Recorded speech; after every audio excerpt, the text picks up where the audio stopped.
y'all, and welcome back to another episode of Catch That, where we break down R&B albums, artists, talk about eras with folks that know what they talking about. I am naturally Elise, and that's my brother, JR. and we are the R&B representatives. And it is my great pleasure and displeasure to introduce today's guest, and that is our brother, one of our favorite people in the world, just period, Mark Chappelle. Hey, brother. Hi, JR. How you doing?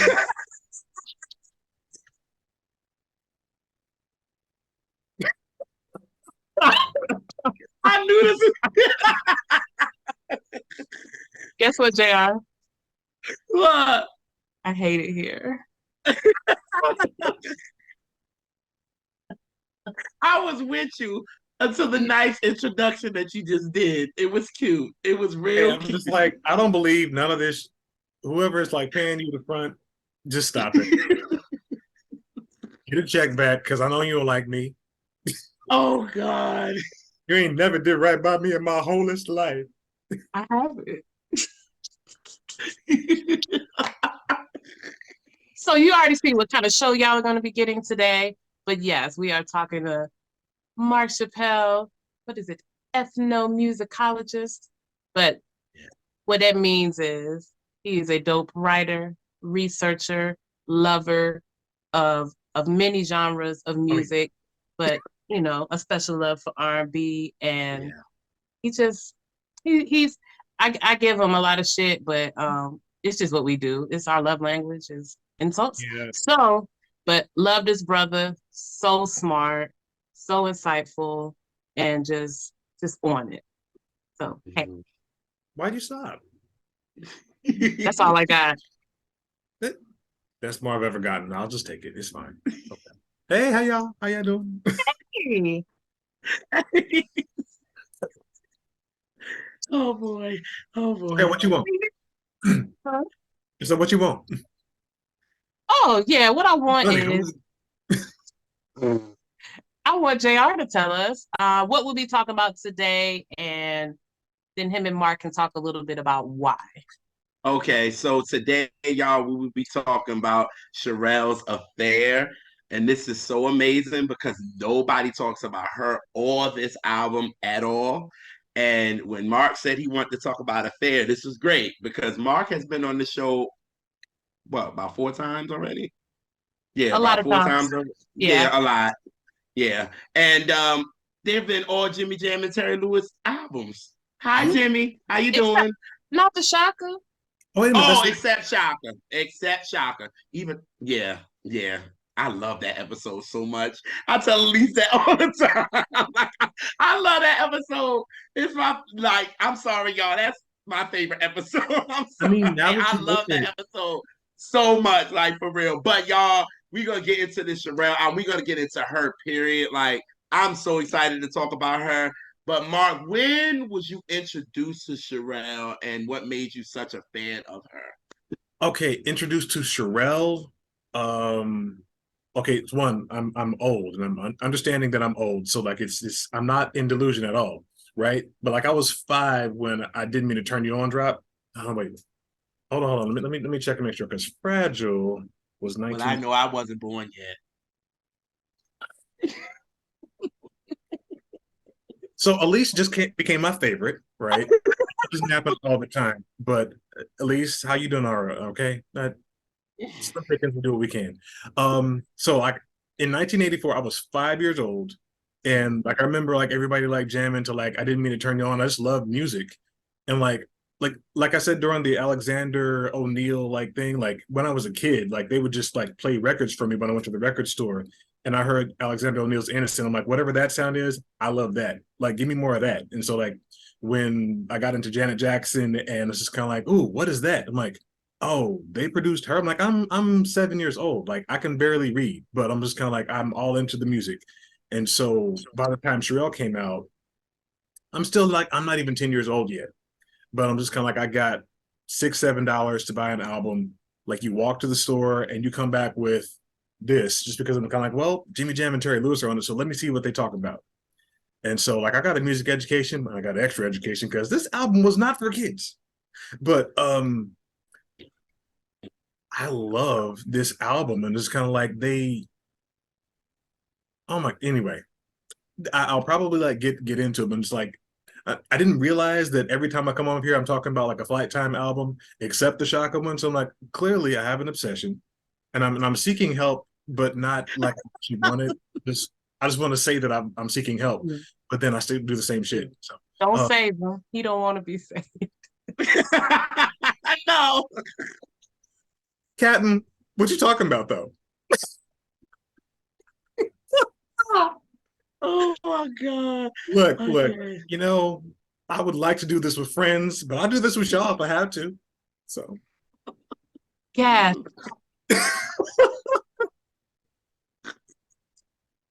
Y'all gonna get this is the type of episode y'all gonna get, y'all. Like for real. Like honestly.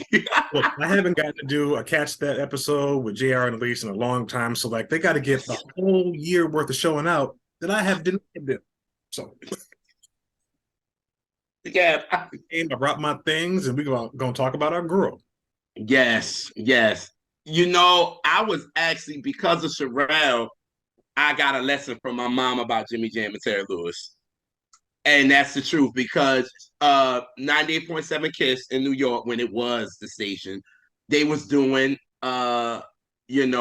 tribute to Jimmy Jam and Terry Lewis. So I was like, oh, it's gonna be all Janet. My mother was like, wait a minute. She was like, no, no, no. And I was like, what do you mean? Mind you, I'm only like 9 years old. So she's like, no, no. And I was like, well, who else? What? And she was like, they did Alexander O'Neal, they did Cherrelle. And I was like, Cherrelle? And she was like, what? You know who Cherrelle is?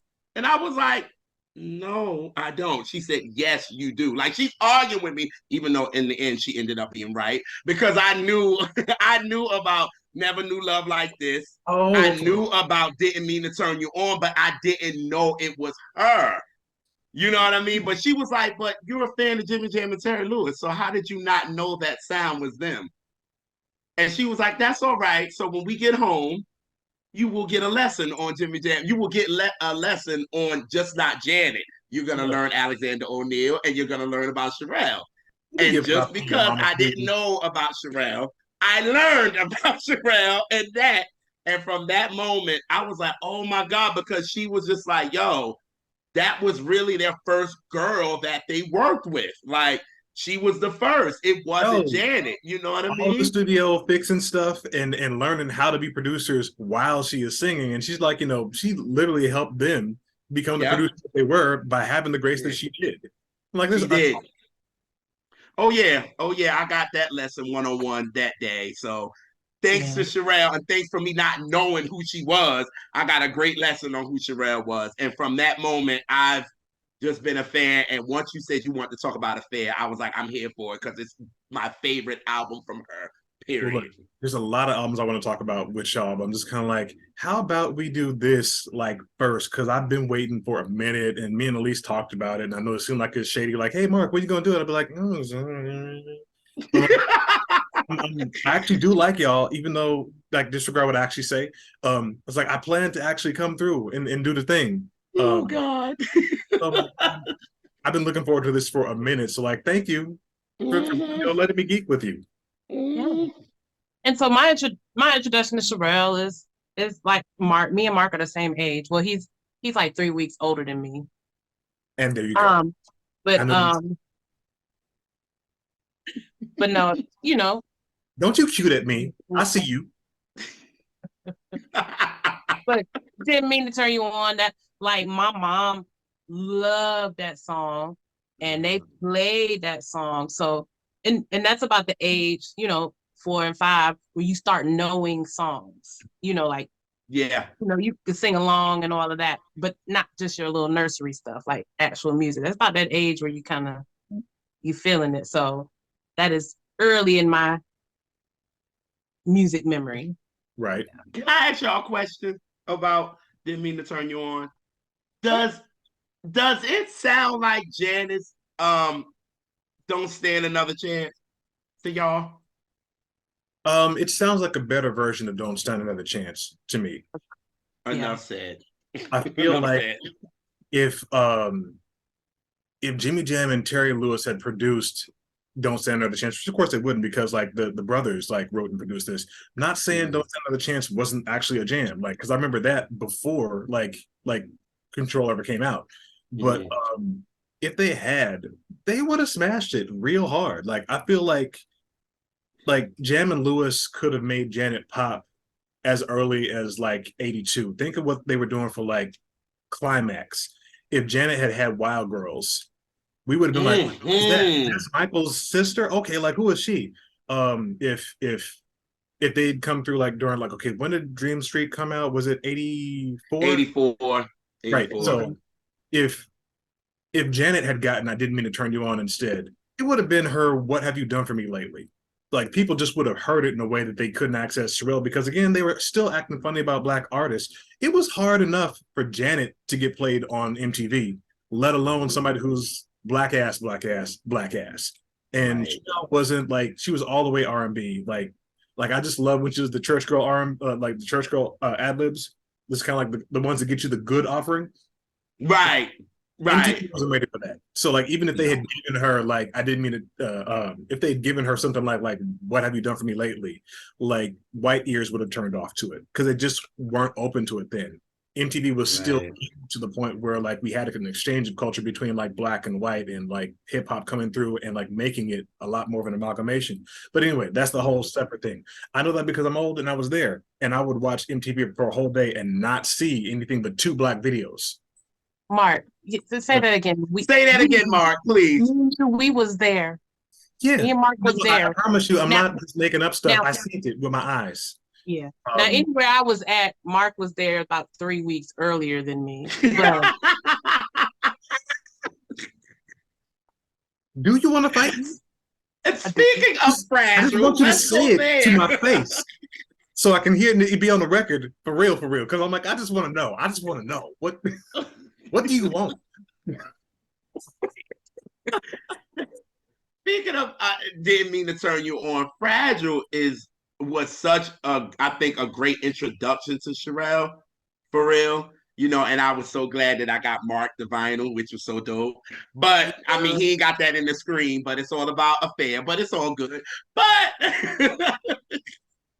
but I thought it was so great. I love Fragile, to be honest with you. It was a great opening for her. You know what I mean? Especially with joints like I Will. And I just like the opening of the album, to be honest with you, because it definitely gave you knew that Jimmy Jam and Terry Lewis was coming from SOS Band. So it gave me Just Be Good to Me vibes, just opening. Right. It was like, boom, okay, it's familiar. The production is familiar, but it's a new girl. You know what I mean? So that I like Fragile like that. So yeah. Fragile was like actually a really good album where like I discovered it later on. Like I knew about I Didn't Mean to Turn You On, but I didn't realize it came from an album because I'm 5 years old. I don't have money. I don't have the ability to research these things, right? But like later on, I was like, I think I was older by the time High Priority came out. And so that I was more aware of that happening and all the singles and stuff. And so I just assumed that I Didn't Mean to Turn You On was on that album. But when I discovered it wasn't, I'm like, well, what happened before this? Then I realized later, I'm like, oh, Fragile was the thing. Okay. So like I listened to it late and like, this is okay, I can see what this is about. Oh, I would like this. Like when you look in my eyes and who's it gonna be satisfied. Like these songs were old with like 5 Ds. But by the time I listened to them, I'm just kind of like, I'm so excited that this exists now that I'm playing it like it's 1984 still. Yes. So like this, like what it was like when they talk about it being timeless, like it's people are literally still doing 808s like when you're talking about trap. So like there's a through line to the music that's there. Of course, you wouldn't say that, but again, I was there. I seen it in the moment. We was there. That part. That part. At least missed 3 weeks that I didn't, but you know, so. I'm also happy because we either had somebody on the show that's like 10 years older or that's 10 years younger than me. So I don't get to chop it up 40-year-old too much. Yeah, 40 are you something, 40 on this? something. Can you mute her? I just want to know, like, if you could do that for me. Just turn her sound off. Or can you turn it down? What? I'm happy because I can to somebody who was outside of the same Right, time. Don't right. play with me, Okay, so Mark. if you own that you're the same age as me without any asterisks or additional disclaimers, then maybe I will act. Maybe. Nah, I ain't gonna act right. Never Can I mind. put it in italics? Wait, say it again. Can I put it in italics? Let me To discuss bold this with it? my lawyer. I I'll get don't back like to it you. here. I really don't like it here, y'all. Like, And I'm sorry, JR. You Underline. caught in the middle. You know, JR was having a good day, and then like Elise brought the smoke. You know, because like I just I'm just here loving the music, and Elise she had been drinking and want to fight. You know, talking about you gonna have to learn to respect me, and the next time you anyway. What were you saying about Cherrelle? well, we were talking about how we were going to High Priority. Once that album came out, it was like I think this is when everybody got on to her because of Saturday Love. That's when everybody really caught on to Cherrelle. It was like, oh, even though it was a duet with her and Alex, it was just like this is when everybody caught on, and I'm like, yo, this album is dope as hell too. At first, because this is me going through her albums for real. So I live with albums, y'all. So when I'm learning albums, I live with them. So I lived with Fragile for a minute. Then I went to High Priority, and it was my favorite. You know what I mean? Because it was just like, yo, like you look good to me. And then New Love is so freaking funky. Like I love New Love. Like, oh my All God. right, okay. And So, Artificial Heart too. Oh, and I, you know what we should have done? Really should have done just like a catch that on Cherrelle's discography because we could have talked about the woman I am and like the ways it actually succeeded, but what it was missing because it was clearly missing something. But I'm like, she had great producers and her voice was voicing. And you know, you also listen to the right time. Like that album is it was so close. There were things that I really wanted on there. I'm like, I loved her like getting with producers from like the Bad Boy era that were like updating her sound and she was singing over them. I'm like, the songwriting wasn't there. Like for those last two, it's like a thing mm-hmm. of, like I love so many of these things. But it was just kind of like all the elements didn't come together for those two albums there. And then like Mm-hmm. they were still kind of dialing in what was happening for Fragile and High Priority, even though like High Priority is like it's full of bangers, honestly. But like Affair was where it all came together for me. And like, even though you only hear people talking about maybe one single out of the three or four that came from the album, They do.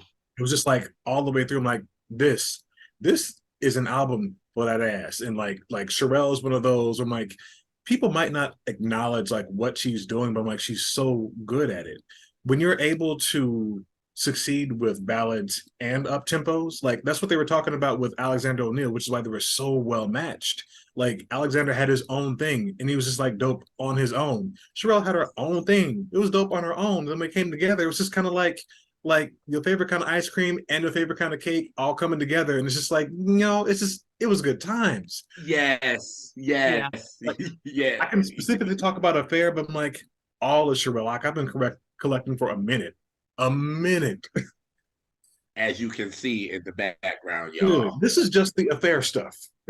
Right, right, Anyway, like I'll get into it. right, right. So shit, let's just get into affairs. So when you first heard this album for the first time, what did you think?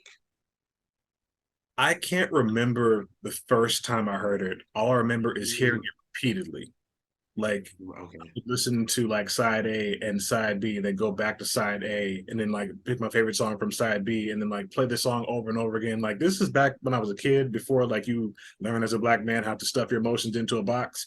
My friend and Crazy for Loving You, it just like bring me like to close to tears, and like so even though Oh, like I don't do that when I hear it now, I still feel it, you know. yes, Um, yes. and the fact that those songs are able to like I'm sorry, I feel like I should like be doing this in a particular order, but I'm just kind of like everything that I love about this album just kind of like jumps at you at once.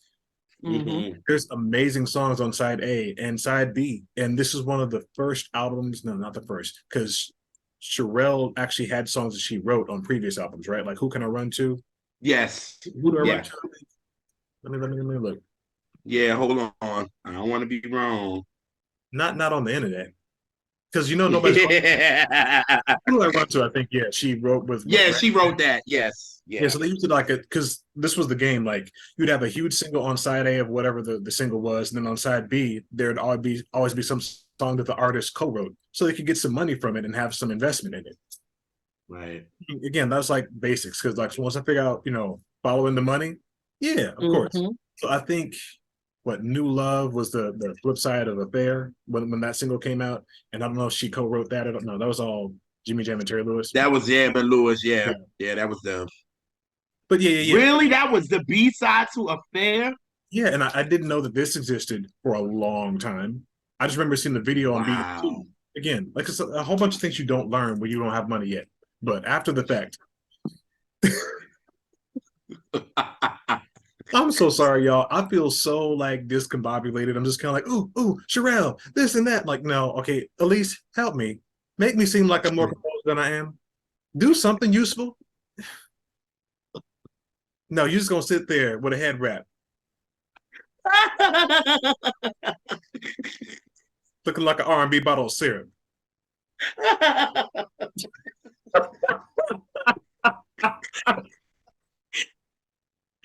This is my least favorite show on the whole YouTubes.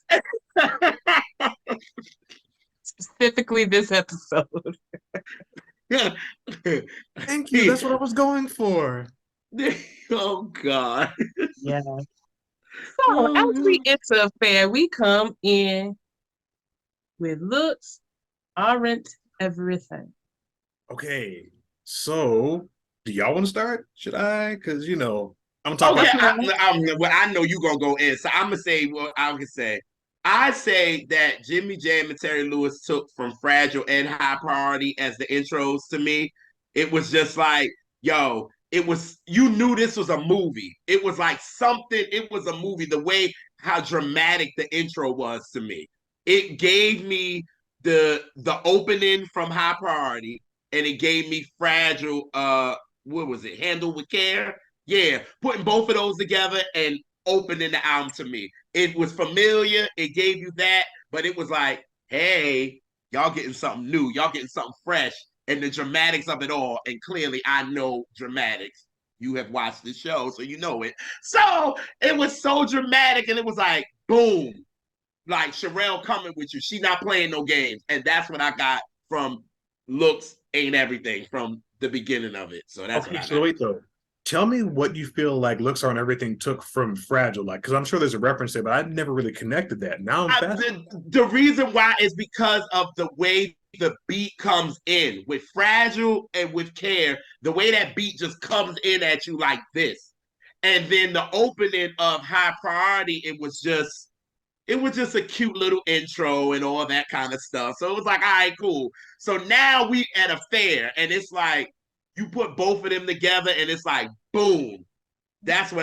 For me, that's what I got. That's why I was like, okay, Jimmy and Terry, y'all was like, all right, we gonna give y'all something familiar from Fragile, the opening of that, and then we're gonna give you something High Priority is like, hi, we got y'all. Hey, we're here. You know what I mean? So that's what I got from it. So yeah. Okay, well, see, I might be taking Elisa's thing because I like to do that, but I thought that you were going to talk about how Looks on Everything is like the sequel to You Look Good to Me.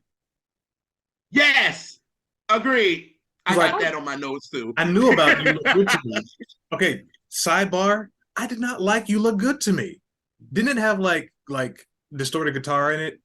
You didn't like that at No, all? like even though it was keyboard Uh, and guitar, like back in the 80s, like black people like what they see other black people like. And I'm like, well, we don't do like guitars and stuff. So like I can't like that. And so whatever it it was is. very Gap Band-ish. Oh Very my God, Gap you're right. Band. It is. It It's is. very Gap Band-ish. It's very Party Train-ish. Yeah, it Very. is. But it was funny because Yeah. like in hindsight, I just think it is like beyond hilarious when she says, I just want to kiss your big mouth. I'm like, Yeah. Yeah. definitely not talking about anybody that's not black. Or like it kind of reminds me Yes. of like maybe that's what Whitney wanted to say. Like when she did like So Emotional, she's like, when you talk, I just watch your mouth. What she meant is what Cherrelle said. She's like, no, no, no, I want to kiss that That kind of part. mouth right there, like that. That part. Yeah. I agree. Whitney wanted to say that so bad, but Clive was like, no, ma'am. No, ma'am. No, you're not. You're not doing that. Mm-mm. Mm-mm. I love, see, look, one thing you're going to get about Cherrelle is her albums are going to be black. And it's not like she couldn't do pop music. Like, you know how Right. Bestie could show up on a Sting song doing ad libs and whatnot? Cherrelle could definitely have done that, pulled it off, and been great. She just didn't seem to be interested at all. Like, she was doing her thing, and it very much seemed like it's her thing. I love it. I so love it.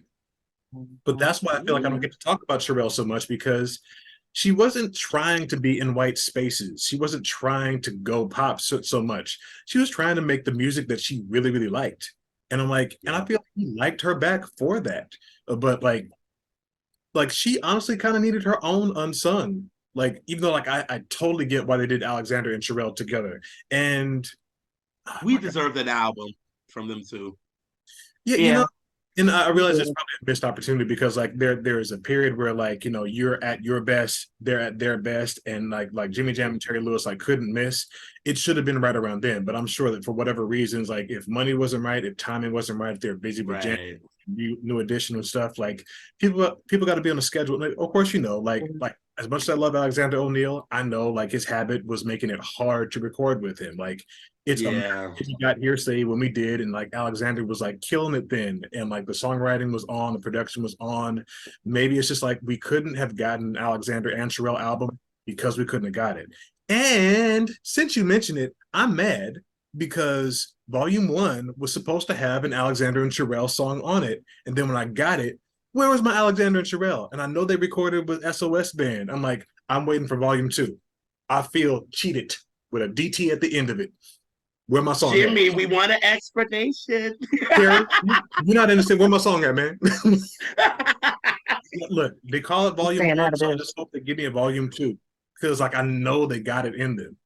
Yeah. And like Yeah. when the Janet song on there, like maybe she was just trying to like wait to put like the song on her album or something. I don't know. I'm just like, I feel like it's just like the start of things, and like they were just like teasing, like, okay, let me give you a little something, like the Babyface song, the Mariah song. Like, where's my Alexander and Cherrelle joint that you had promised me? You can't tell a kid nothing and then go back on. But you know, kids be like, but you had said.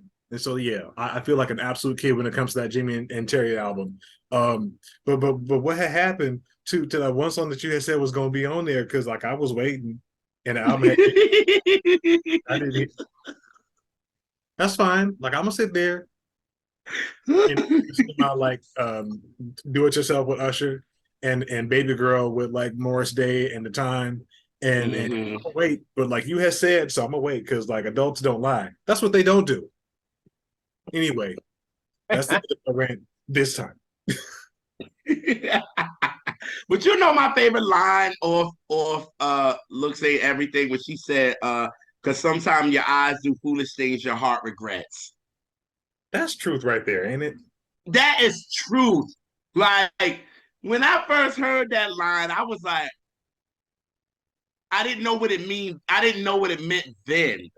But then when I got older, I was like, ooh, Look, though, Cherrelle, girl. Like, I didn't know all oh, this stuff. This is what's interesting about the album. Like, I'm 9 when I'm listening to this. I don't know what these yeah, lyrics mean. I'm learning about the world through these lyrics. I'm learning about adulthood and relationships through these lyrics. So, like, yep, I think Terry Lewis talked about how when he was writing Just Be Good to Me is because he heard grown folks talking. It's just like, oh, well, you know, this came from those conversations back then. So you write a song like this. And then for me, like Looks on Everything, this is me listening to grown folks talking. And I'm like, well, I didn't know nothing about this, but now I do. What you talking? right. What does this mean? And so like you get context on it, and you understand things as you get older. Like there's plenty of moments where um I get like older and think like, oh yeah, I love this song, and I listen to it, and then suddenly I understand what the lyrics mean. It was all like delayed response because again, you're like, I just like the beat. I'm not listening to anything else. And then you hear a lyric, and you're like, oh, okay, well, there's a whole bunch that can be said on this right here album because Cherrelle was talking game and you didn't hear that from a woman. So like looks aren't everything is like a way to ease you into it. Mm-hmm. She just talked about like, Mm-hmm. yeah, these are my values. This is what I actually believe in. But Mm. that's what she had to say. Is this when for her doing this album, was this when she wanted the album to really have a theme? Was it her idea or was it Jimmy and Terry's? I don't know whose album it was or wasn't, because with Janet, like they would listen to her talk and then they would write the songs that fit her. Right. I think there might have been even some songs on Control where um, Janet might have not have actually written anything on there, but because she informed them, they gave her songwriting credit because they were just collaborating with that. Uh, Right. I don't know if this is one of those things where like it's also collaborative, but they just decided not to give like an obligatory credit or something, or like maybe she like kicked in something or said a line and they turned it into that. You never know. Like it's hard to like get split sheets straight because it's Oh, a lot right. happening in the creative process. Um, but I wonder, do you feel like Cherrelle came up with a concept or they took a concept and said you should talk about this? Because I feel like something about Affair, please correct me because I don't know have this like entirely straight. Her marriage was affair-ish. I'm not saying there was an affair, but there's a whole bunch of like, okay, look, I don't know if you're stepping out, like if you're doing it, like I'm gonna do it too, or if like I did it and you did it too, or something. But like Mm-hmm. it was one of those relationships where it's just kind of like, well, look, we can both pull, we might both be pulling, and so like this is me getting ahead of looks on everything. But I feel like I believed everything she was saying. It didn't seem like, oh, these guys came up with this song for me. Let me see if I can portray this. Right. Like she Right. put her whole right hip into this shit, and I was just kind of like, it was. you know? Especially with the songs that she wrote. You know what I mean? I think Mhm. that's why I'm like, those songs, the ending where we will get to those, but those songs, I think maybe Jimmy and Terry kind of was like, oh, this is where she's at. Okay, And we're gonna do this. those songs she wrote complete the story. Yes. There's a whole story. So I'm like, it's interesting that it's not like Jimmy Jam and Terry Lewis had to come back behind her and like write a song that makes her songs make sense. It's almost kind of like Mm-hmm. they set her up and she's like, okay, look, this is cool, but I'm gonna close this show like this. And Mm-hmm. Mhm. I don't know if it was planned that way, but I'm like, the sequencing on this album is near perfect. Mm-hmm. Perfect.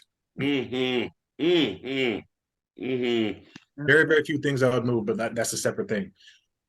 Are we still talking about looks on everything? Because I feel like I take y'all off every time, and you got. No, no.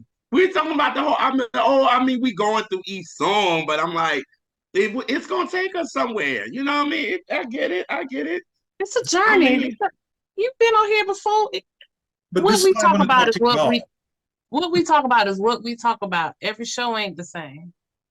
that part. Okay, That so if I part. stop and talk about how I don't really like Elise that much, that's okay. We always talk about that. Okay, I just want to make sure it's all right. All right, please go ahead. Yes, because we get that in every episode with y'all too. I swear. Well, Mark about to be hollering for somebody to pick him up off the ground when I get done with him, which I brings us like to how our she did next that. song, "Pick Me Up." Her day.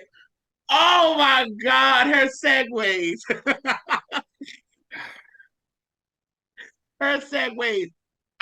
This song, it always gave me "If It Isn't Love" to me. It is it's Yes. the prelude to Yeah, if it isn't love. Mm-hmm. yeah, And it's so sassy. It's so sassy to me. yeah. Like when Mika was on the show and she talked about Renee and Angela's "I'll Be Good." It gives you, it's so girly but still sassy. Like Cherrelle is so sassy on this joint to me. Like she like, yo, like if you want, you need to pick me up. Like that's what you need to do. Like Okay, so the first line, out nightclubbing, because I know I was looking fine. This is why I love Bernadette Cooper and Morris Day. And I didn't realize it's also why I love Cherrelle, because she is conceited and she also can back it up because her ass was fine. fine. Oh God, Yeah, no, how yes. about no? Let me take away that was because I'm like, she's still fine. Like every She time is. I'm like, yep, it's still there. Yep. Like still look good to me. Yes. What about you kissing, girl? I'm like,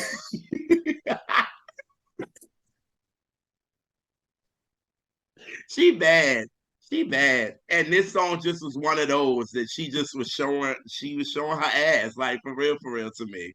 all through Like, this album, she stays showing out, and I'm like, I love it. Always here for it every time, no exceptions. yes. Yes. That song is loud. Which song? This one. Which The song? first 4, 5. The first, yes. The album is very loud. The album is That I'm not gonna Side say. A is loud, but okay, oldism again. It's the 80s.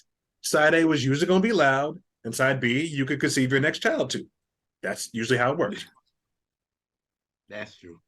It fits on well, at least like the last half of Control and like Rhythm Nation. Like that's just like the format. Like usually like all your fast songs were up front. Like your big single was gonna be like the first song on side A usually. And then like you gotta hit them with something on like side B, but like all the slow songs would be like different. It's not like you would mix them up the way it would be on CDs, like a few years later. Mm-hmm. I Yeah. do wonder what like a 90s Cherrelle album would have sounded like with Jimmy Jam and Terry Lewis. Oh Because my God. I was thinking that too. bro, like I just knowing what their Oh. sound did, and they would have found the niche that was for her. Because think of like how they were doing like sophisticated soul for like Mint Condition and like even some of the stuff that came up with for All True Man for Alexander O'Neal. Like I wanted to hear that sound on Cherrelle. And Mm-hmm. although I'm not gonna act like never in my life she wasn't singing her ass off. Like Narda Michael Walden did her good. It Yes, he did. was having problems, and I don't think it was like the right thing at the right time for her. But like that song is dope. It's a separate thing, but yes. So Pick Me Up is on side A. Mhm. Side A is loud. What else you had to say, Elise? Since you that got is a bad loud. attitude. I'm sorry. That is loud, but but But the wait, Pick Me Up the is kind loud of chill doesn't though. bother me, huh? Pick Me Up is kind of chill though. I know, but let me finish. Okay. The loud of Well, the let me stuff interrupt you, that's Chris. Sorry. the loud of the stuff that is very loud on the album. Her singing is so good and her voice is so strong. Mm-hmm. You could put the loudest drum in the world, which it is, and she still shone. She still was shining. So are you Yeah. saying that she was Jennifer Hudsoning you before Jennifer Hudson was Jennifer Oh Hudson? my God. No, you did. No, Cherrelle has control. I feel unsafe right now. I She knows how to harness and bring it back when necessary. That's all I'm gonna say. Especially with the fact that she had Lisa Keith on backgrounds with her. Okay? wait a minute. Let me see, because I didn't realize Lisa was on this. Oh. Oh yes, Lisa Keith Yeah. is on background with this. What? You didn't Yes. know a Lisa Keith fun fact? I mean, Who not are you? I, they use I'm Lisa shocked because everywhere. Mark is normally on Lisa Keith. Yes, but this is the thing though. Think of the texture of Sorrel's voice when she's singing soft. She didn't technically need a Lisa Keith because she could You got occupy a the point. space. I mean, Mm-hmm. Lisa still like would sweeten up everybody's sound. Like so, like when you add her to the mix, like she had that thing in Lisa. Lisa had the thing in her voice with just whoever you add her to, like it's just it was like the extra spice that you needed. Like it's not Mm-hmm. that you couldn't. It's just like it just added something where it made it like worthwhile. I don't know if I said this before, but I found out that Cinderella from Climax was doubling the lead vocal on "Just Be Good to Me" for the SOS band. Now I love Mary Davis's voice. Mary didn't need it, Yeah. but it just added enough of something that like made her sound fuller. In the places where just kind of like that's just making a good record. Period. Right. I don't think Right. she needed a Lisa Keith, but it didn't hurt. It really didn't. Yeah, because their harmonies No. together sounded so A1 on this record. Like, Yeah, oh they my sound God. yeah, they sound good together. So Yeah, it's her Yeah. not blend like is oh amazing, she everybody. needed it. But no, they work well together. Yeah, I can't think of Their anybody. voices work. Their voices work well together. I'm saying. Yeah. Aside, Yeah. have you ever listened to the Pia Zadora album that Jam and Lewis did? No. No, I haven't. Okay, so Lisa Keith there just should have been the lead. That should have been a Lisa Keith album. That's the part where you can feel like again, I don't want to shade anybody, but I listened to the album, and Pia Zadora has a voice that has a certain thing that it brings. Like Pia was like, she was like a pleasant, like a more pleasant kind of sweeter Paula Abdul for the time, like just a very pop voice, a very light voice. So when they brought Right. in Keith, they had stacked those vocals heavy because I think Pia needed Elisa. That's the difference. Cherrelle did not. Pia did. That Got should it. have been the Keith album. That should have been her debut, her debut. I agree. I agree. I'm with that. I'm with that. I'm with this song too. Was the pre-state of the world and the knowledge. So for once, I actually didn't say something y'all had in your notes. But the reason why I love Hearsay and Affair is because it bridges that sound between Control and Rhythm Nation. That's God. Thank you. Yep. Absolutely. When I listen to Happy That You're Happy With Me and Affair, Mm-hmm. what I hear is Escapade. Before Mm-hmm. Escapade was born. It's just like Just a little bit more funkier. Escapade's older sister, you know? Yep. Yep. Um, and I love it because again, like that ebullience, that happiness, that just like you want to put your hands in the air and go on a roller coaster. That's happy that you're happy with me. And if nobody heard Affair, they didn't realize it was like the forerunner, like telling you, "Hey, Rhythm Nation is coming, and it's going to impact ears that Cherrelle couldn't get because of the label, because of her blackness, because of the way that the market was then." But I'm like, Yep. it's all this information is on this album. I'm just kind of like, y'all, if y'all not talking about this album, you don't know something that is super important because everybody knows Rhythm Nation, but those people should also know Affair.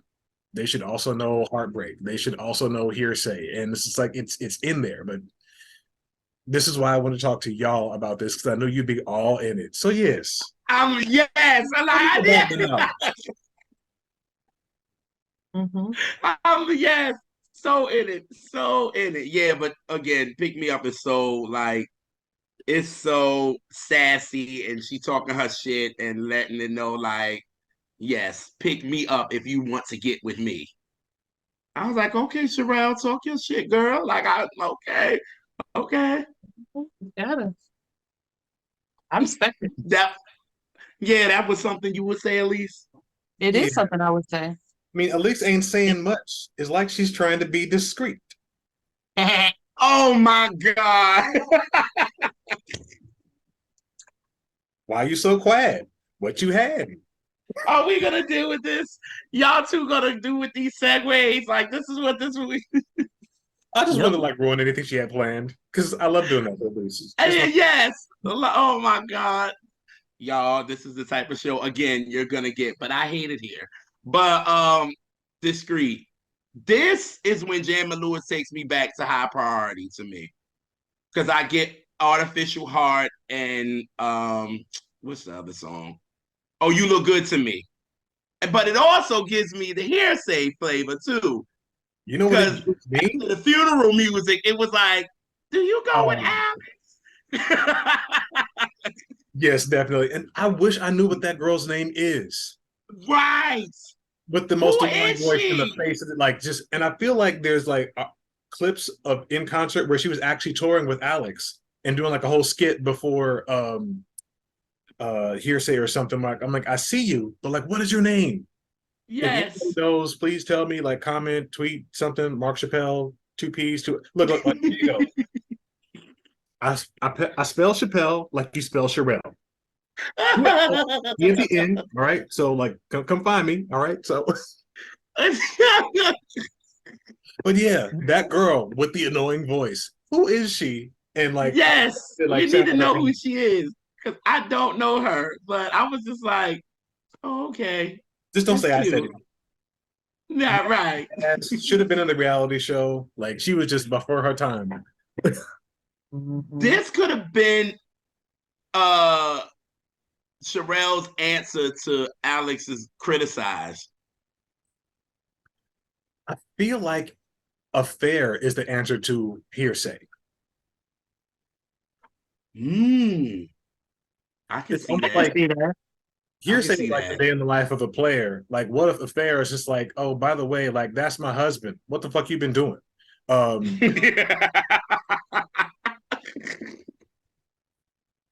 That's true. You know, fine. Since you're gonna do that, I'm gonna go find somebody else that does what I like. Since we all out here doing what we want to do, all right. Right. So discreet Right. is kind of like, look. I'm gonna have like my little side piece, but this is the rules. Just don't be having all my stuff in the street, spreading all my name all over town. Over time, Alex said, "I'm gonna come in. I'm gonna say what the fuck I got to say. Since you gonna mess around and try to make this record, I'm gonna say what the fuck I got to say, just like he did in Finest. He was like, "Oh, the Finest, you gonna know me on this record." And Alex Yeah. did his little tutu and was like, "All right, I'm gone." Now, you know, they just sampled his vocal Over because it's here. not even in the key of the song, but like they had Cherrelle answer him. I'm just kind of like, and it just works. It just fits. Yeah. It Like fits. I'll just be over here singing in the background. Yes. That was And them Yes. Alex 100%. was like, oh, so Look, wait a minute. So he actually didn't redo this over. They just took his. no. They just sampled that part before hearsay, basically. Like if you just noted, it's Okay. like, you know, if Alex re-sung it, it would have been in the key of the song. But it's just like they were sampling the girl from hearsay, so it's just like it was just a thing.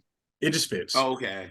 And what I thought you were going to say is like what discreet gives me is like the time. Like I expect them to do the chili sauce dance the whole way through.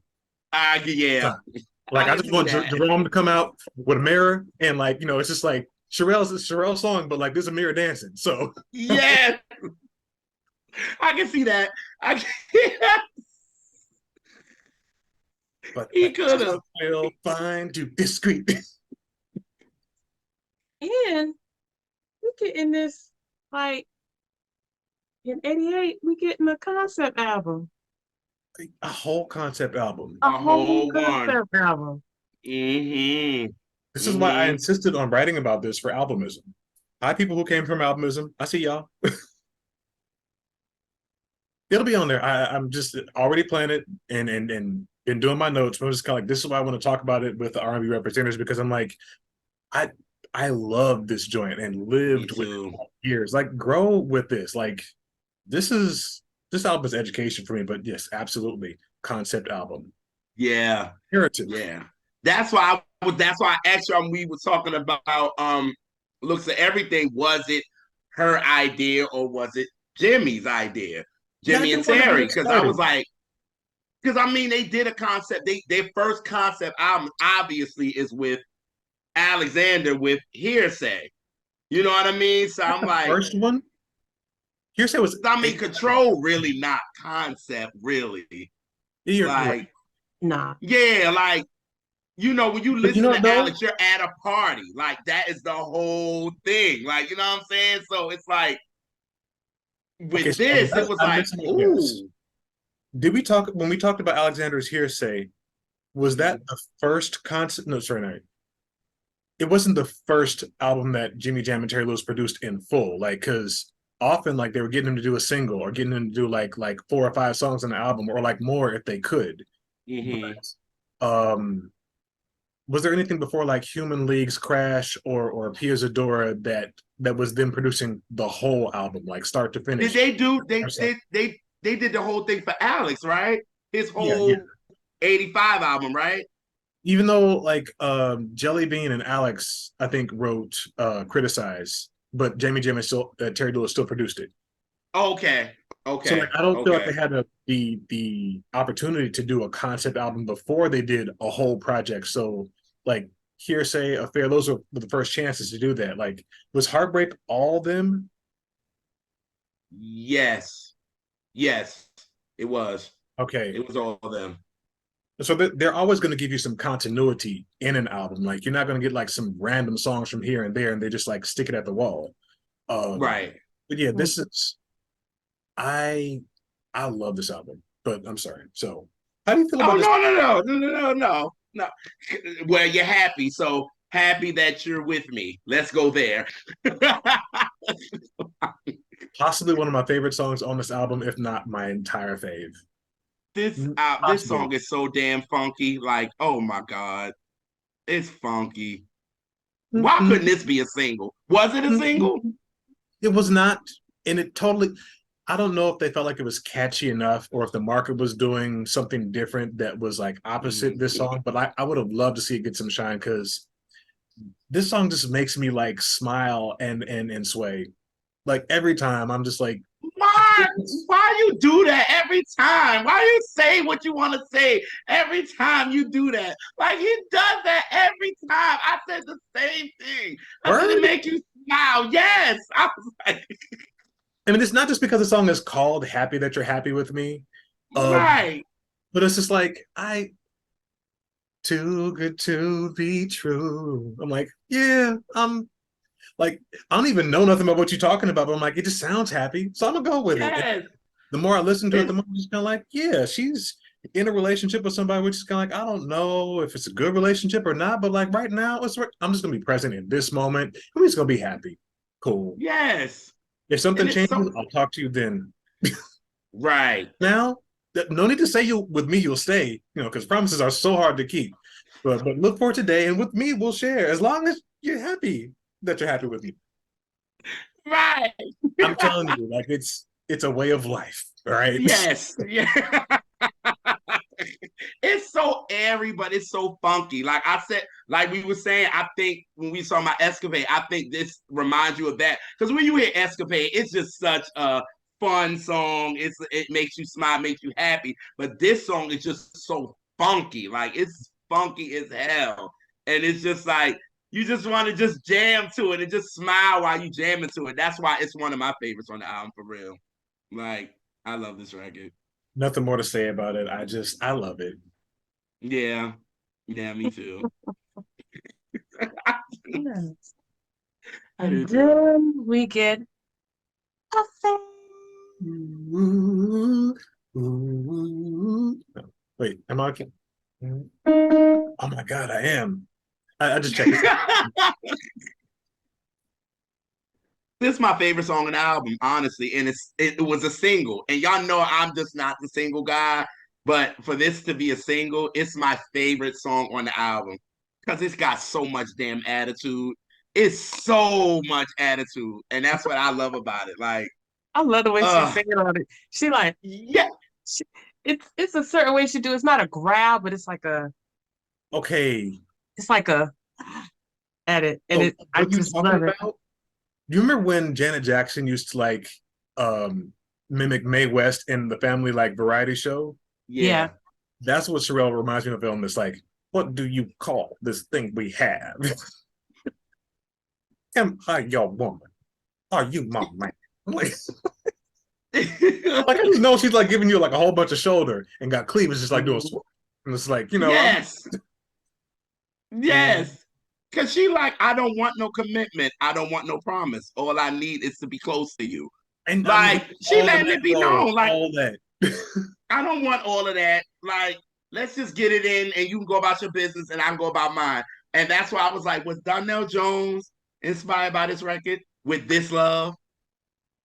Because he's saying, look, I don't want no relationship. Let's just keep it physical. This is what I feel like Cherrelle is saying. Look, I don't want no relationship. Look, it is what it is. yeah. But but end of the song and lets the vulnerability out. So you getting all this growling, but at the end it's like it makes sure nobody's hurt like me. So Yeah. yeah, I'm gonna talk a whole bunch of shit, but it I'm talking all the shit because I am hurting. Look, and so if anything, I'm like, that's what I was thinking of when when JR was saying it connects to fragile, handle with care. Because it's literally like, look, I'm in these streets, but don't Right. don't hurt me. All right, just be cool. All right. Right. I agree. I Oh agree my with that. And God. I love the video. The video was she was getting her grooving on in the She video. really. Like I wonder if she had a choreographer or if that was just like how she like breaks it down in the club.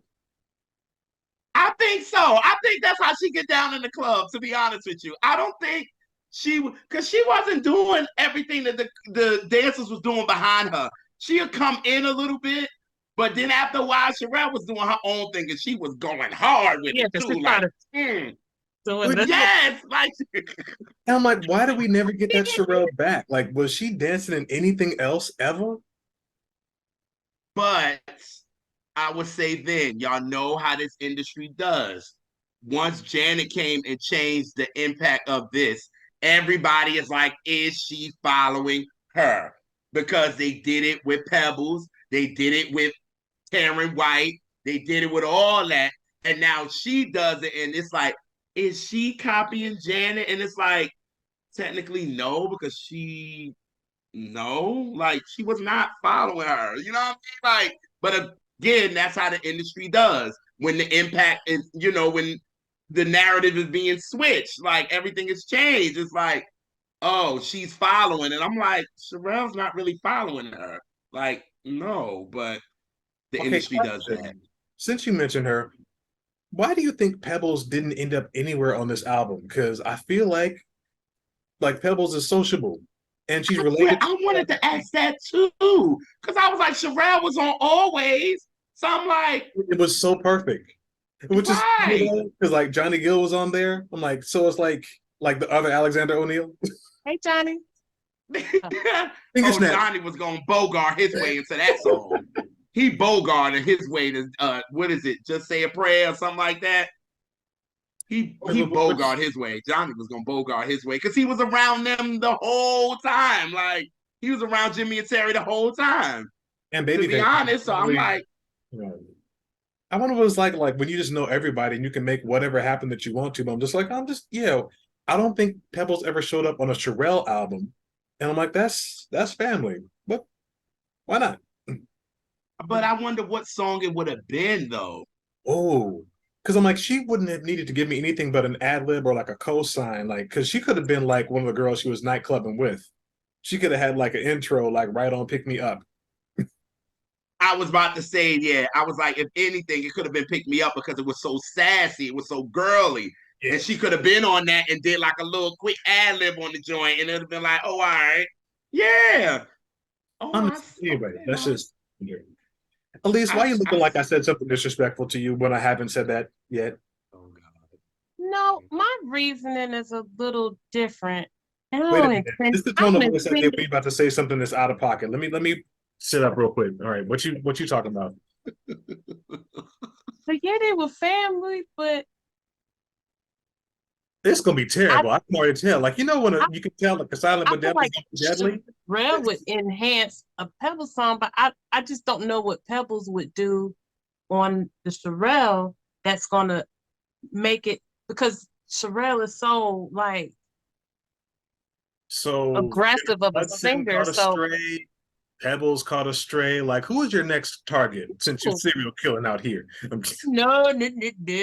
I love me some Pebbles. I'm just talking about the dynamics of their voice. I'm not talking about who's Right. better. I love. You know, though, No, I like staying for Pebbles. So it's not that. It's but like now that I think about it, I don't think that female duets were as popular as they might have been later. Like That's true. before, like a Brandy and Monica thing, where like not like a we don't get them because they. I wish the ones we got we didn't get. It's not many compared to bad like two women in a duet Well, compared to good GR, can you ones. talk about those albums that are behind you? Because I'm feeling uncomfortable.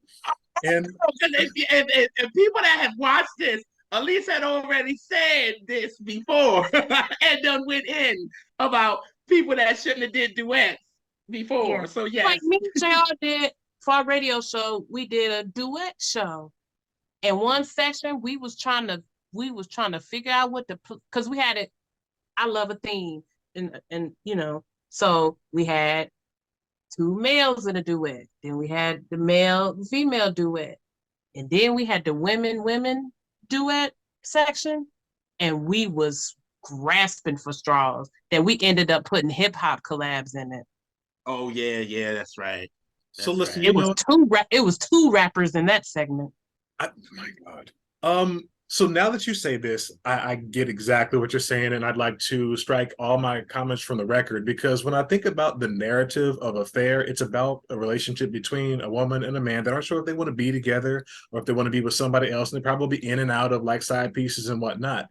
If you think of it like a screenplay, there isn't a role for a Pebbles to show up in, not one that would be like worth her time. Like, what is she gonna just like show up to be showing up, like popping in the screen just to be like in the like you want to be featured? And of course, I think she only had her album out. She was probably busy like promoting her album. I think Mercedes Boy probably was out the same year, even though the album was out maybe the year before. Yeah, the album came out in '88, so yeah, so she was Okay. promoting hers. Yeah, Or maybe like yeah. the album might not have been out yet. Was Pebbles' self-titled album like in '88 or '87? I'm I confusing it with think probably coming out in it's been '87. I'm sorry. '87. It might have been. Okay, It so might have basically been. Pebbles had been on the record. It would have been like her introduction. And like you want to come out hot. You don't want to come out like a sideline or something like, okay, let me get on the mic real quick, and then like it's not your feature. Never mind. I don't wasted Yeah, y'all. you're right. It came out in '87, Mark. So you're right. Yep. It came out in '87. At the end of '87, though.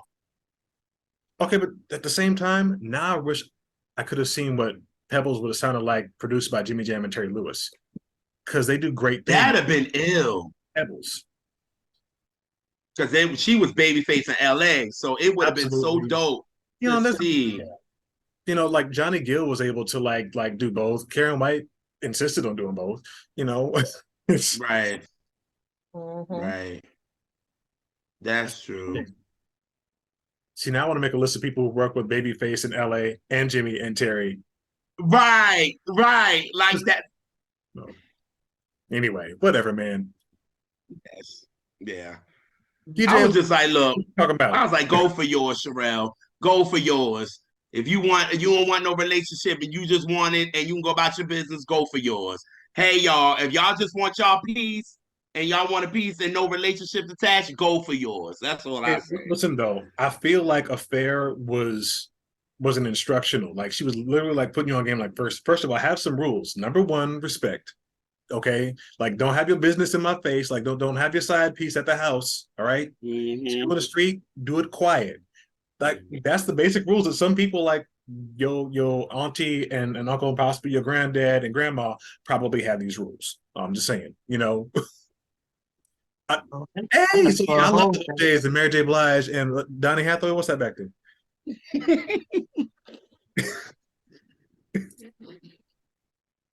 I like what you said. That's some truthful shit, though.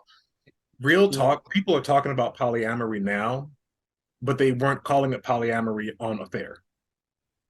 She was literally like going in and out of like, okay, so like if we don't do a traditional like marriage monogamy, just like one person with one person, then like what does it look like? What do we call this thing we have? And another thing is I don't Cherrelle, agree. huh? I don't agree. Ooh, this is I, my favorite thing. Bring it to me. I don't no, it's not a polyamorous feel to it. It's not Sorry, it polyamorous. wasn't polyamorous. It was For non-monogamous. for the not even that because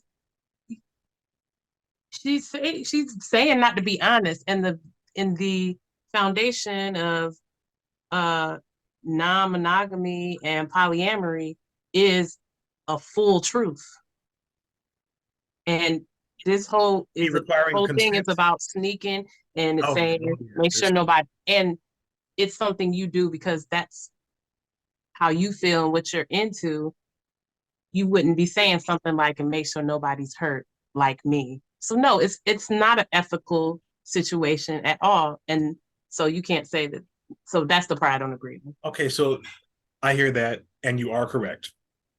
I feel like if I try to like fix what I'm saying, make it better, it's somebody who's just like, okay, I understand. Like usually it's like just one person with one person, but what if I didn't do that? Is somebody like asking the question like, is that what works for me? Like, do I want to have an affair? Am I happy at home? Do I want to do something else? And it's like you get to hear it on the record. And I'm like, I'm wondering who informed writing this? Like, I want to do the Questlove questions. Like, what was the first song that you did on this album, and what was the last song that you did on this album? Like, how did Right. or were they just like vibing and like something like Discreet came out and they just like wrote to it real quick? What was the hardest song to write? It's all like fascinating to me because it doesn't feel like it's nonfiction. Sorry, it doesn't feel like fiction. It feels like somebody is like living this and it's real to somebody here. Like even if it wasn't Usher's confessions, it was Jermaine Dupri's. So like somebody here had a real experience that I'm responding to. That's why I think that the songs that Cherrelle wrote, I think Jimmy and Terry took from that. That's why I really think that those songs started what the feel of this album was gonna be to me. Cause I'm like you said, Mark, all of these songs, you feel like this joint feels like she going through this shit. Like it's real shit.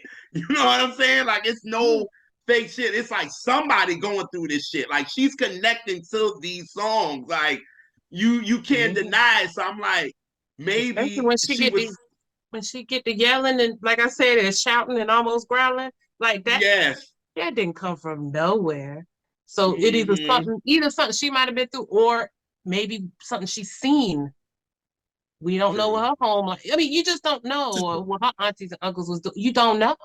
And then plus, Terry Lewis can produce the hell out of a vocal. Like even if your mind isn't there, he can probably give you a scenario and be like, okay, look, sing it like you were this doing this, and you'd be like, okay. And so like Right. she was able to like embody that character, even if it was no part of her life whatsoever. All I know is like the final product was on point. They were saying when I did some research, they were saying that Randy, her ex-husband, the one that passed, Yeah. in the motorcycle thing. They was like a lot of this was about them.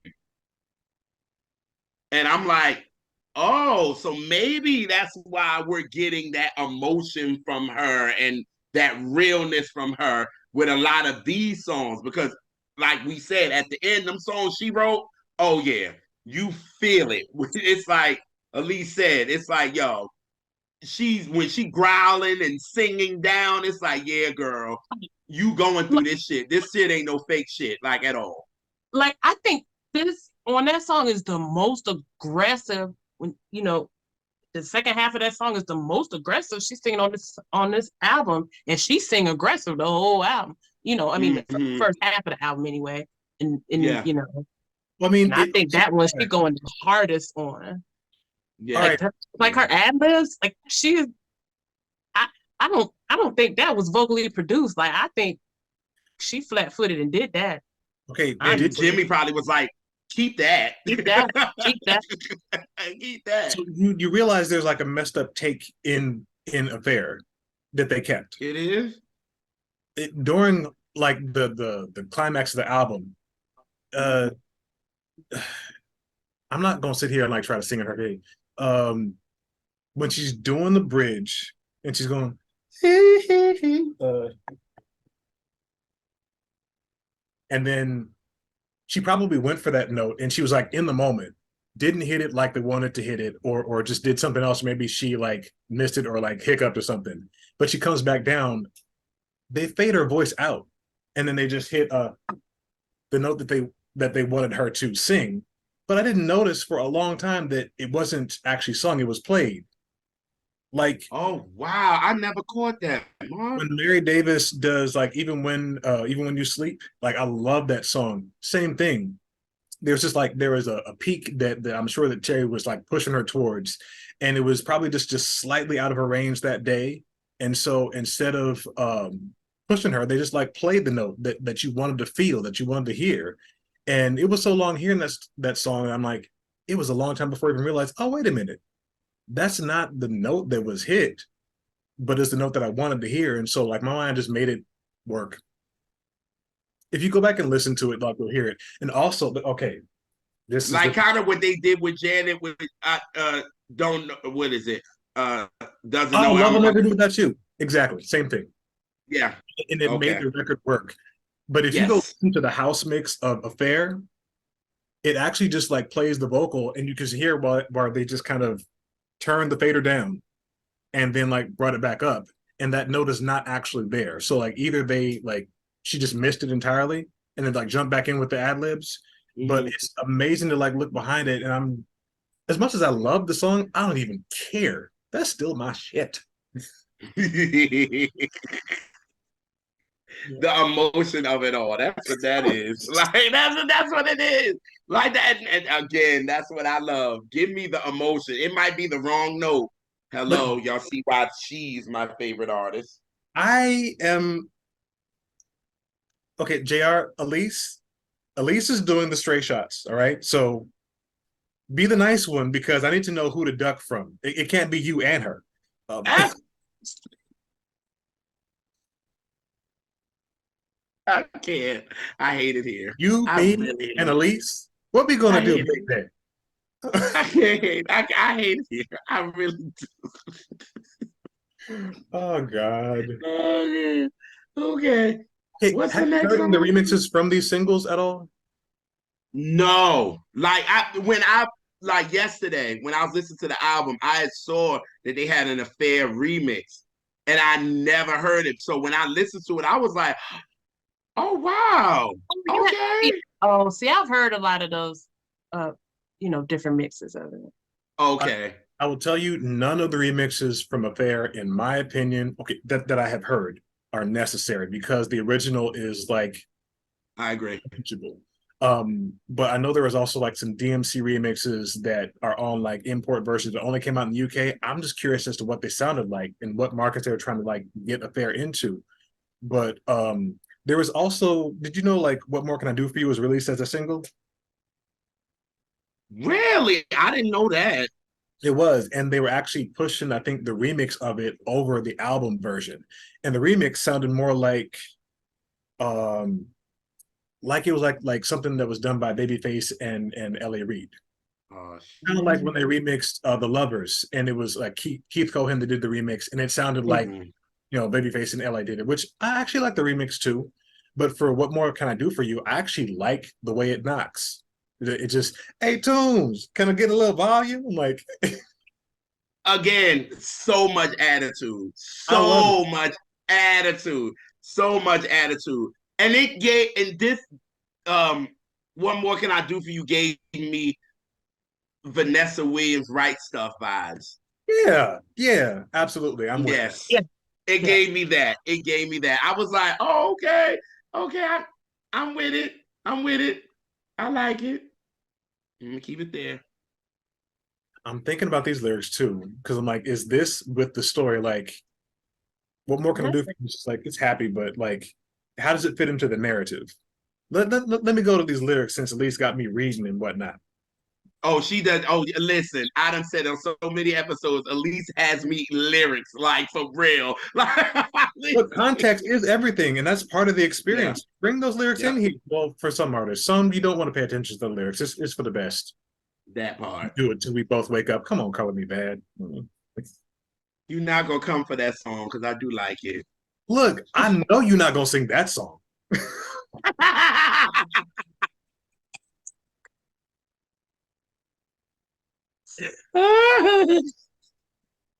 What more can I do I love for you? these. Yeah, this. Yes, sir. So anytime, yeah, keep my heart open to love someone. Anytime they're let in, it always ends up broken. So I've I learned learned to to think think of of love love. as fun. Never take it too serious. Never get too Mhm. close. Yep. Oh, but then you take me in your arms, it's all right again. All my troubles seem to fall out the window. I love it. There's drama in the song. So much So drama. You because I'm weak for you. All I've right. been in a bunch of them relationships and What have though? like How uh long did you know about these songs before you could like before it resonated in that way? Because like you probably know about this when you was a kid, but like you didn't know about what it was about when you was a kid. no, Right. I didn't. I didn't. But I'm looking at it now and I'm like, yeah, yeah, yeah, yeah. You know? Yeah, tell the truth rather than live a lie. Baby, that is a lyric. Oh wow. Okay, look though. So why not kick it with another guy? He doesn't make me happy, so why should I feel guilty? I think it is so revolutionary for a woman to say that with a straight face because That's there was that whole paragon of virtue thing that women weren't really allowed to say then. Like again, this is, Mm-hmm. before people started doing like, well, I won't say started doing, but like before slut shaming was called as such, you know, this is agency. Her being like, all right, look, I'm not getting what I need out of this one relationship. So what if I just switch? You can do it. I can do it too. Talking her shit, just straight Yeah. attitude. That's why I like it. Cause it's like, okay, And y'all then men can do it, so can we. wait a minute, Elise, you're doing that face again. What you finna say?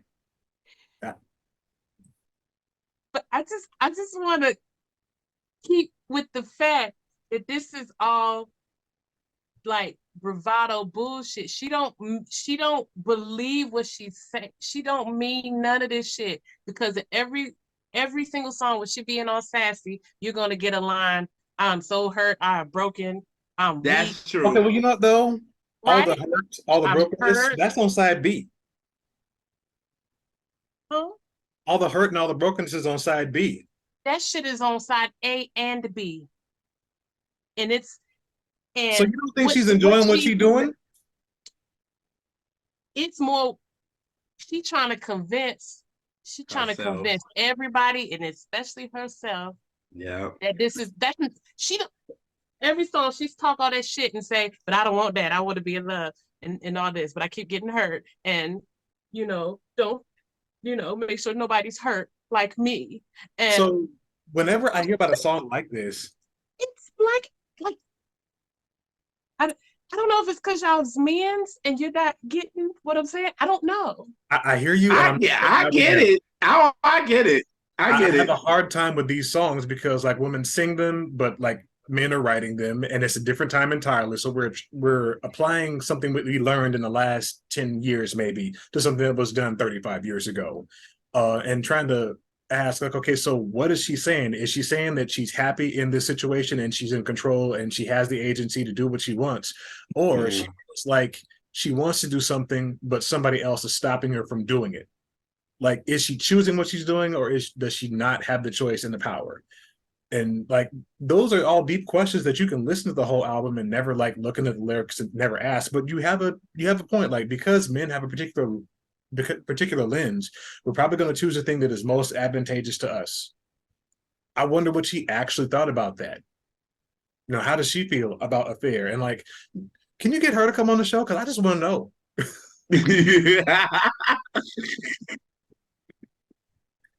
Absolutely. Anyway, Yes. you have that because you asked Cherrelle, Mamacita, please, please, because like she would come on Jimmy Jam stuff. I love it. So But I know anyway. yeah. But y'all say, but you also saying that like she didn't do some writing, and we were talking earlier about was she in the room or was it based on, what I'm saying? So I'm Right. sure she's saying what her emotions are because everything in this, I keep like I'm like, oh, the reason I'm like that is no, I've had this exact feeling of saying, I'm gonna do what I want to do, knowing I want to be loved by this person that won't have me. Mm-hmm. And so it's a mixed bag. So I on the face, like when y'all talk about this song, like she is sassy, she talking her shit. Yes, on the face. That's the point. That's what she wants you to see. Who wants people to see that they're hurt? Right. But she sneak it in, and with people, your friends is hurt, the most sassy and with the most bravado, you still call them and you know something's wrong because it's one thing they say. They said 100 big and bold shit, and then in italics in smaller font. Just like because how she ended it, she said, "You give me everything I need." Like you talking all your shit on the record, but then it's like at the end, "You give me everything I need." So Oh, what more can I do for you?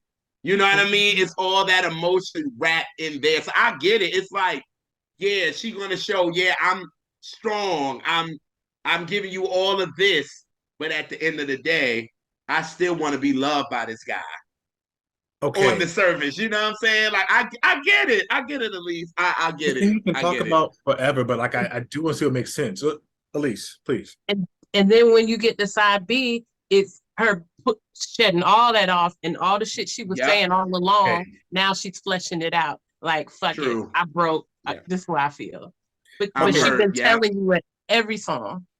Tell me Yep. though, do you know about "Fooling Around," the bonus track that wasn't on the LP? No. Horns. Sorry. I didn't know if y'all was gonna bring it up, so I was so happy you said it, Mark. Horns. All right, go ahead. I'm sorry. I'm sorry. I had to do it. I'm sorry. I'm sorry, y'all. I'm You sorry. know, I love you for this. It doesn't matter what Elise does. I'm still gonna like talk about her like she ain't shit. Like good or bad. Like she just there's nothing that she can do right by me. And then Jr. It doesn't matter what you say. I'm gonna say it's wonderful because we stick together. So I didn't know you was gonna bring it up. That's why I was like, are we gonna talk about this is the fooling thing. around? So "Fooling Around" was only on the CD, but like usually when they Yes. added a song, they would add it at the end of the sequence. Like, okay, this is Mm-hmm. for the CD. But they didn't do Yeah. that. They put "Fooling Around" right in the middle, which makes me think it's part of the story in a particular way. Because it's not on the LP. Like they didn't have to make sure they put it right in the right LP spot. It's Mm-hmm. not a song that Jimmy Jam and Terry Lewis produced. Who was it? It was Jelly Bean. Okay. So Yes. this song is there, and like I feel like it was what was it? It was a B-side of a remix of Saturday Love in the UK. I didn't know this. I found this out like years ago. Uh-huh. And so I'm like, okay, what place does it have on Affair? Because I had the LP when I was a kid. I didn't get a CD player until 1991, and then I didn't get a CD copy of Affair until much later. And there wasn't a YouTube for us to find these things out. So when I heard the song, I'm like, okay, it's like having a deleted scene inserted into the middle of the movie. Like, what did it mean to you? It's a sad ass song, honestly. And it's kind of proving what Elise is saying. Like, you giving us all this attitude and all this shit, but then now you come to fooling around, which is a sad ass record, and you're giving your emotion on it. Which, because that's the transition into the vulnerable part. Well, the openly vulnerable, because the like I said, the whole shit is vulnerable as fuck. Y'all not gonna change my mind about that. But Yeah. it ain't. But this where it's just like, Okay, so I know where we're going. How would you like to get there? I'm gonna give you the opportunity, all right? just But if you put a miss the opportunity, you're just gonna be stuck at home. yeah, just put a message in the bottle, baby. It's fine. Why does everybody like "Everything I Miss at Home"? Why is that the Oh song? my God. I love that Why is record. it her only number one? I think it's her only number one. Yeah, Only Her only. That's it. and it's not her only like great song because she has so many great songs. But my God, and then also sidebar. The photographer on this was Randy St. Nicholas that did all the stuff with like Prince. Like you brought out that Pebbles album. Randy St. Nicholas shot the Pebbles album. Like so like she's legit. I've never seen Cherrelle this glam until like this. Like, she had the B girl thing going on. She had style, and like, high priority was super high fashion, of course. But like this, Right. it was almost kind of like you was expecting her to be like at some fashion week thing where like she was really like giving you uh socialite before we knew what socialites were. I'm like, so like she is modeling and like okay, the hair too. Like did I mention that she was fine? Anyway, I'm sorry. She's giving in that So photo. everything I miss Like, at home. Mhm. oh my God. This is Why is it straight like giving. the thing? The everything. This song just hits your spirit in a different way than like all the duets with her and Alex to me. Because I like this. This is like, I mean, they've done so many duets with each other, but this is like my third favorite after Never Knew Love Like This and Keep It Inside, if you want to call that a duet. Yeah, But absolutely. What do you mean if you want it to call is. it? Look. I'm just saying for the watchers. I don't know if they want to, but I don't want to give you some of Elisa's smoke. Don't do that to me. Because one of the reasons people love Everything I Miss at Home because people love to hear Alex and Cherrelle together. Simple as that. So yeah, yeah. I it So just do put you think that without Alex, the it would have pixie not been? dust on the song. So would it have not been number one without Alex? Because Alex is extra on there. Like I appreciate him, but like if you gave me a radio edit that faded out before he even comes through, I would have still been cool. Saying no shade, right? But I didn't need Alex for this. It was already perfect, and Alex just added to it. But But then you don't get that dramatic back and forth moment. And that's what that's one of the yes. parts that people sit and wait for that little piece, like just for that Was little he in the morsel. video? Huh? He's not in the video. Oh, He's not in it. It's just her. okay. And then they got, these actors acting that. But And to hear the juxtaposition, like, home is where the heart is, baby. Where you bet your feet.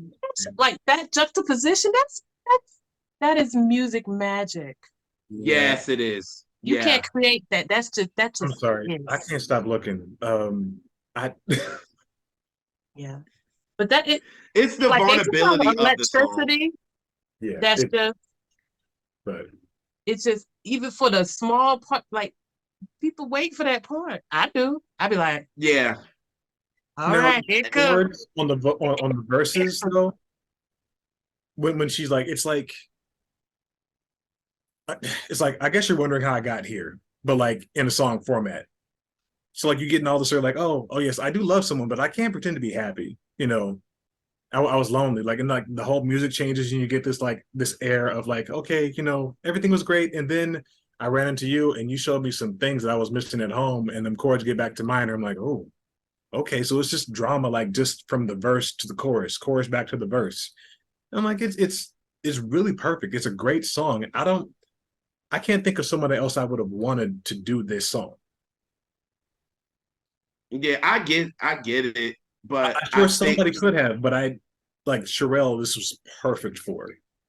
I just think that Alex gave it that extra sauce for real. Like it gave it that, and like Elise said, that's what we wait for. We wait for that back and forth with Cherrelle and Alex, and you get that. And especially in a song like this, to me, with Jimmy Jam on them keys, the vulnerability of this record is just him on those keys. Just give you that. That's one thing I like about instrumentation that I feel like we're missing in a lot of the music today is that. Like So Jimmy about just the on key, the keys alone just gives you something in your spirit that's just like that vulnerability comes out and you hear it with Cherrelle and you hear it with Alex, you know what I mean? And it's just so great. It's just so great. And that's why it's definitely a favorite duet of mine when it comes to them, which absolutely I'll be agree. mad. And it just feels like such a thank you to the fans for them to include those keys by themselves in the remix in the reprise of just home. I'm Yeah. like, I wanted to hear that solo just by itself. Like you could have given me like a whole smooth jazz version of Everything I Miss at Home with just Jimmy on keys, and I would have been happy. Yes. Yes. That feeling there. Whew. Lord have mercy. See, okay, Lord. I wish I'd actually learned some of it because like there's a part in there that it's just like I feel like that the key solo at the end. Oh, man, I wish. I'm afraid to actually do it like on camera because then you'll see me like actually messing up. Really? Nothing would We're give me talking about greater a pleasure. vulnerability of a song. What will it matter? Like, Let her be the vulnerability. Like it's. oh.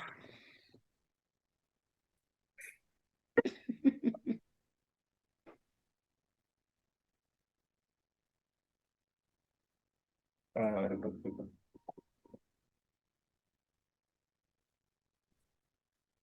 that's the note. It was that thing that he does. We couldn't hear When it. I get to that part, I'm We like, couldn't hear nothing. oh, you're fucking kidding me.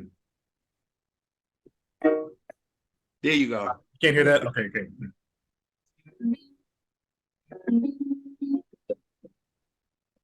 that note that's actually in the solo. Could you hear that?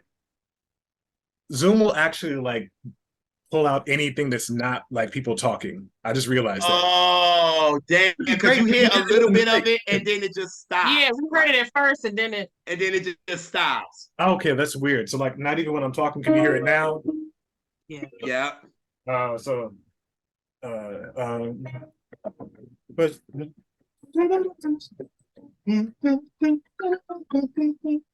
home and then like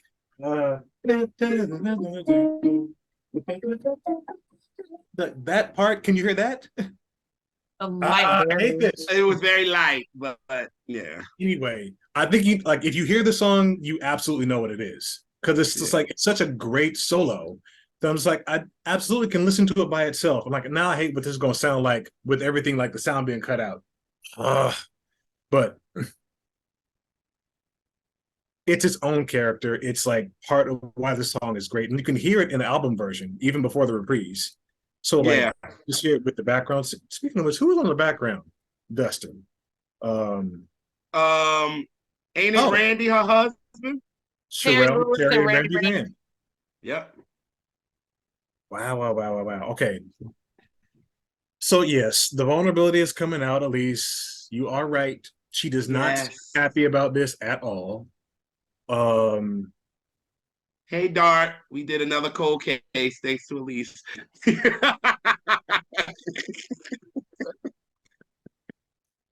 and gosh, okay. So keep it inside.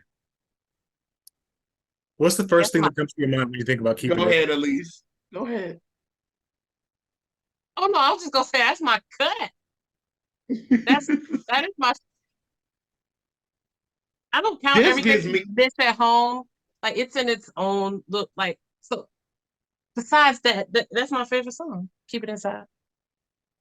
Okay, this this. is so no, please go ahead, JR. No. I was just saying that this keep it inside brings me back to never knew love like this. Mhm. It gives me that like again, I like when you give me something familiar in an album, and this definitely gives me that. And Jimmy on the synth bass. Hopefully, I'm right.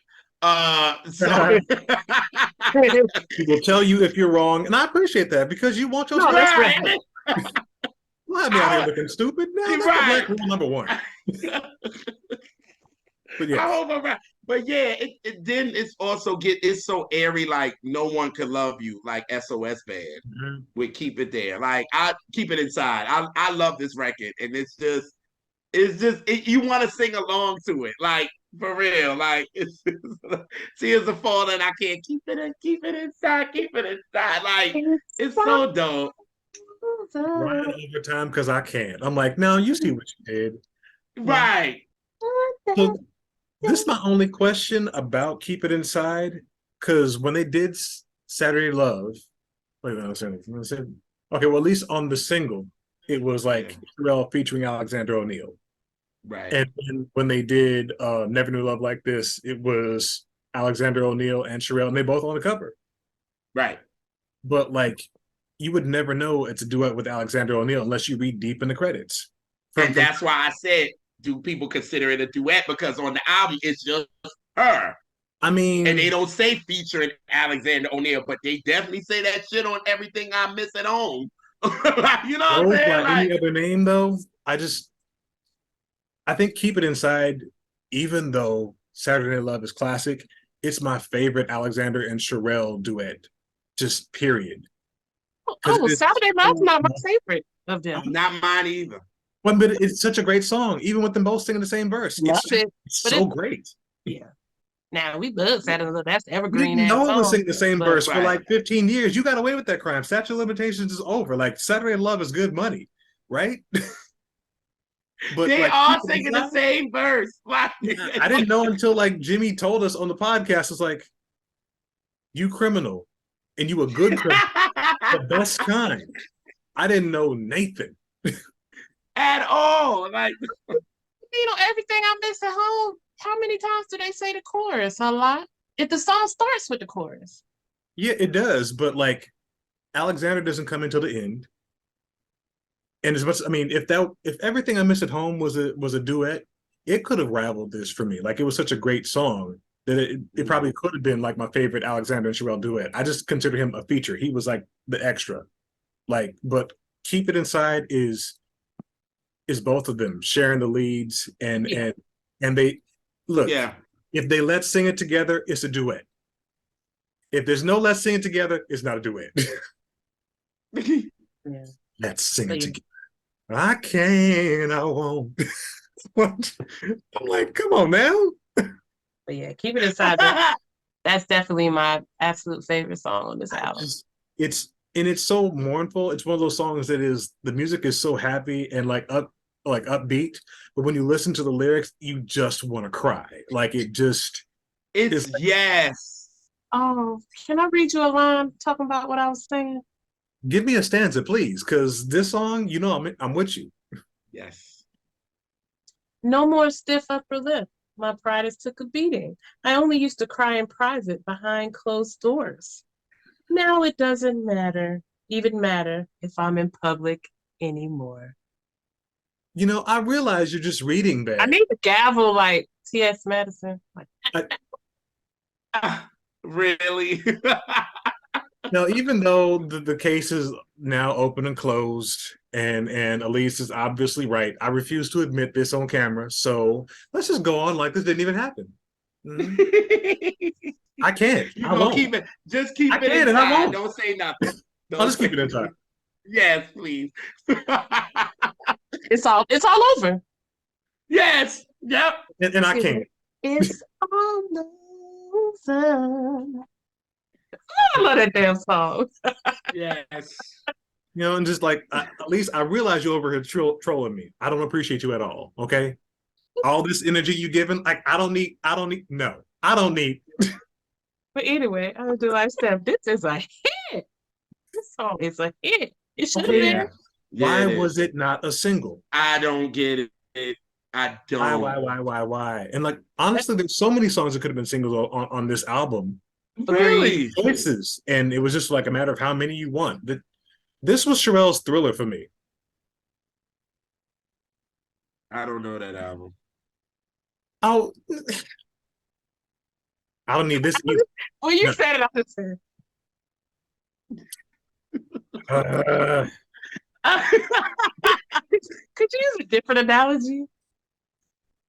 Because okay, Jay always has Cherrelle's off the emotion. ball. Are you happy now? Thank you. I know that album. I love it. What's terrible is like on Thriller, like the only song I really listen to now is Baby Be Mine. And it's the most off the wall song on the album. And is. Amen. And God is good all the time, ain't he? But Off the Wall had Girlfriend, so like let's not act like everything was right there. I No. don't know what you. Oh no, you don't know now? Okay. I don't know that You song. don't know? Okay. Oh, okay. I've heard that song I, before. I Have you heard like that it. song? Oh, I ain't never heard of that song. Sound like that song. That Back sound to like it keeping might it be a bad inside. song. No, I can't. I won't. Yes. So then we come to my friend. Ah, the feels. Saxophone, horns. Hearts! What Hey, David. How are you, David? Thank to... you for giving us a saxophone solo. Thank you, Wait, God. so who's playing sax on here? Let me see. Who this is? David, what's the name? David Island. Was he on Elin. other things? Because like when you get like Yes, he was on raps he on an was he was acoustic on guitar. Fragile. He was Oh, on he was the person that played the horn on Never Knew Love Like This. oh, Um he played the okay. horn on Black he played the horn on Black Cat. Yes. Oh, really? I didn't know that. Yes. Hmm. Yeah, He Island. played on the horn on What I Do on the Janet album. Oh wait. Oh wow. Okay. See, Yeah. I don't know nothing. I'm new here. Oh, listen. When it comes to them horn, I need to know who playing on it and who it is and what they played. He probably know what store they bought their horn from. You know what? That was cute. I That was really. mean, I'm not gonna shame you for being able to research, but oh my God, I love my friend. This song again, so Yes. happy. How about this? Like that, I think the lyrics again are super sad. The music is really happy. Yeah. And so like, Yeah. but like this one, like the lyrics didn't hide from him. Like I hear this and it's like I couldn't listen to the song for years because it made me feel like I had lost a friend recently. And I hadn't. I'm like, you ain't just gonna be having me in some feels and wait. Okay, so Jimmy Jam, Well, her husband to me, because her husband was on this, and he was doing the background, Randy. He right? Didn't he sounded call very Randy? Alex to me on background on this record. Like I was like, is that Alex doing background? Is it? But we know Alex. If he gonna sing background, he gonna be noticed. You know what I'm saying? Like he like. So when I'm hearing you're not background, I'm gonna like, question it. You know, I like didn't hear right, anybody you Alex sing in the what you hear, background of you be my like, friend. oh, y'all hear Alex. yeah, like right. Like when Yeah, you got to think about it, it ain't Alex. You know what I'm saying? Like, he outside the pocket lot singing. He's gonna take Okay, the pentagram show ass. listen, I'm period. looking at the credits, right? So just looking at this takes me back to like being nine again, because I used to sit here and study these credits and like listen to it while reading the lyrics and follow along with every word, like it's a little ball bouncing on each one. Yes. I Ooh, I used just to say that. Yeah. I loved the experience of this album and like listening to it while seeing like and if there had been more videos or something, that would have been a thing. My God. Like Yeah. there was only Affair and Everything I Miss at Home. But then the videos were a lot more expensive, so I get it. But like you Yeah. could have done a whole concept video to this. I wish artists would go back and like do a concept version of it, like having people play their characters, like and like have like a pair the musical, which is it could be cheesy, but I'm like, if you put this stuff together, there's so much drama in this album. When you get to it, like you're talking about like everything I miss at home, and it's just like, okay, I'm thinking about like I don't know if I want to about this relationship, but then maybe she did and it went badly, and then it's just like it's all over and I can't keep it inside.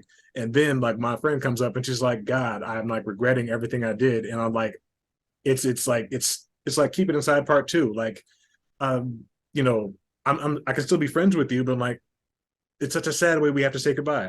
I hate it. I'm like, and the thing is, there's so many songs that are cheesy, and if you get big enough and old enough, you're like, okay, I don't care about that. But like when I was a kid and my like emotions were on my sleeve, this song got me good, and I'm like, whatever emotion was in here, like I was just like, it was all boohoo. And I was trying Yeah. to like no, like I'm just listening to music. I'm fine. I'm good. But you know how I feel about this song?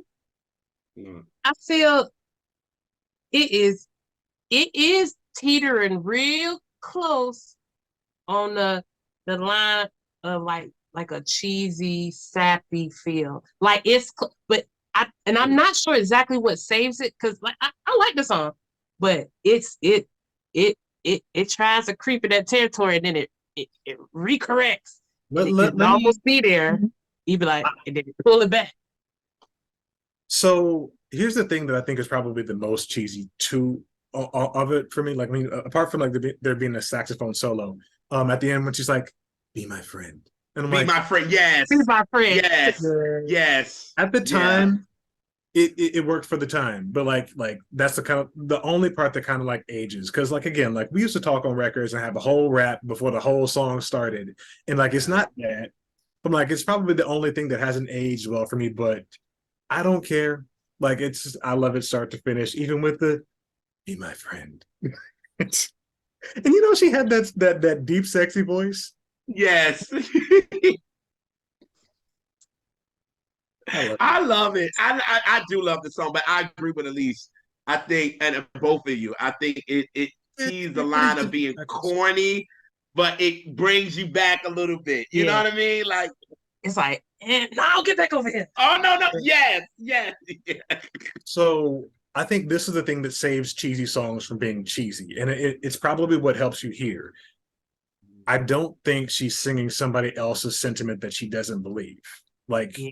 this is Yeah. one of the songs that Yeah. she wrote, and it probably Yeah. comes to a place like, okay, so I didn't figure out till the unsung that like her and Mary Smetler were like really really good friends. It was probably written like about their friendship or something like, and yeah, Mary co-wrote. Mhm. Like she wrote a song with Mhm. her best friend about being friends. It probably is just about their friendship, but like in the flow of the album, it just Hmm. fits. It Yeah. fits. No, Yeah. it does. I agree. Yeah. Oh yeah. Yeah. Yeah. Like every song is exactly where it needs to be on this album. Yeah, I Hmm. have no complaints, no notes. No, not a one. Not a one. Not a one. And then we have the song that describes the title describes me and Mark that I'm crazy for loving you. It would describe us if I loved you. Oh God. I knew this. You know Really. good and well, I don't like your ass. So that doesn't apply. You God. tried it. But yeah. Uh, I ain't never liked you. and the lie detector test determines. Let me tell you, the first time that me and Mark ever met, Mark was OB like white on rice. Like it was an instant friendship. The Instant. first time that me and Elise Instant. ever met, Elise was on me like white on rice. And well, I got receipts. I got receipts. Well, I was there, but I was drinking, so I don't know what was going on. See, I was there. I was there, but I was just drinking, so I don't know what. We all became best friends in one day. Ain't that true? Yeah. Well, okay, I'll I'll say this and then deny it later. Elise is so likable. You know, She is. She she is. just really like if it seemed like Yeah. she's still like, oh, like she'd be really cool to hang out with. She actually is. Now I'm not gonna say She that shit is. ever again, but you Oh know, my God. I'll take what I can get. run with it because if I I guess change my mind, I will snatch that shit back. I guess today I'm lucky. Oh Good. my God. Okay, you know what? I'm crazy for loving both of you. Let's go back there, please. I mean, you're not lucky today, but someday. Oh my God. Keith. This is Keith's fault. I blame Keith. Somewhere I I blame know, Keith. somebody will love you. Oh Hey, God, Jesus. put a run. She's singing down on Crazy for Loving You. Like one of Down. her best vocal performances to me. Like down to me. Like if I'm like, girl, I feel you. I'm feeling her on this record to me. She Uh said, oh. "My body yearns for your loving," with conviction in it. And she said, "I guess that's enough reason to stay." That alone is that your situationship? Right. Basically, basically, it's a situationship. And she like, I'm being played. Like, I'm like, I thought this was something else, and we're in a situationship. Look, anytime there's a situation with someone talking about loving somebody that doesn't love them back, you automatically get like um a relatable situation for a whole bunch of people because Yes, that's God. everybody's story, right? But the way she sung it, man, listen though, like okay, like I was telling y'all before, I didn't realize this was a single until I looked through a catalog and realized like, oh yeah, this was pressed. I didn't realize it like it was anything they had pushed. And I'm like, and it should have been. This was like such a good song. Mm-hmm. And the other thing is, I'm not used to there being good songs that aren't written by Jimmy Jam and Terry Lewis. Ah, So I wasn't expecting yeah. that at all. But like these, they go. I don't. I didn't love. Who do I run to? What was on Fragile? Well, Because honestly, it like was the last songs that she wrote the last songs on Fragile, didn't she? yeah, okay. So those are different producers entirely. Like, but Yeah, nah, like I okay. need you now, and yeah, I couldn't get into it just because of the sound. I don't me think either. I need to go back and listen to those songs again and see if I can actually give the song itself a listen. Like, was the song actually good? But like, I didn't like the way it was produced because I was just there for Jam and Lewis. I didn't Right. actually go and listen honestly, but I didn't love Who Do I Run To because I didn't like slow songs back then. So this was also Affair was one of the first albums where I liked the slow songs Oh because wow. I didn't like as soon as that tempo went down. I was just like, all right, let me go outside and play. I need to go do something. Oh my God. Because you famously, don't care for the slower songs on the album. No, like y'all Famously.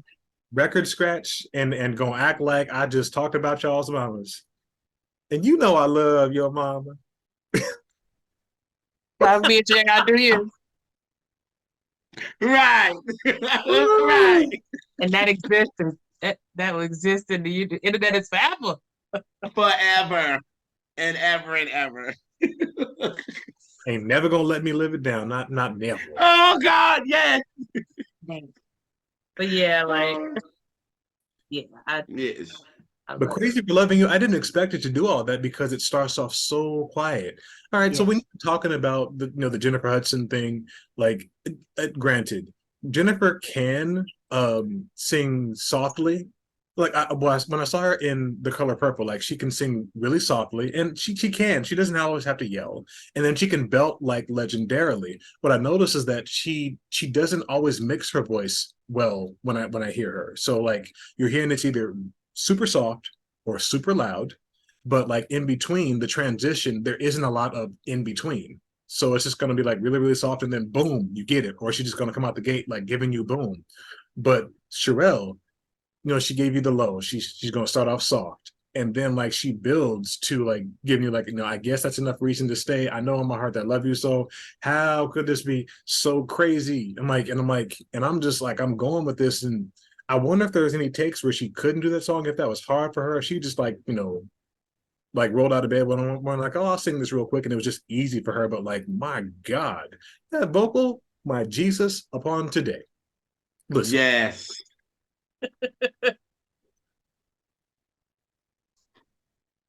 it's like it wasn't a single. Some people might never know that it existed. I'm just kind of like, how do y'all not know that she owned this album singing like this? That part. And so when people like hear Cherrelle's name and they don't automatically be like, oh, that one right there, we know that one's a real one.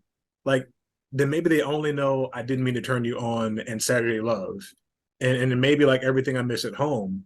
And they really missed everything at home. I'm like, you don't That part.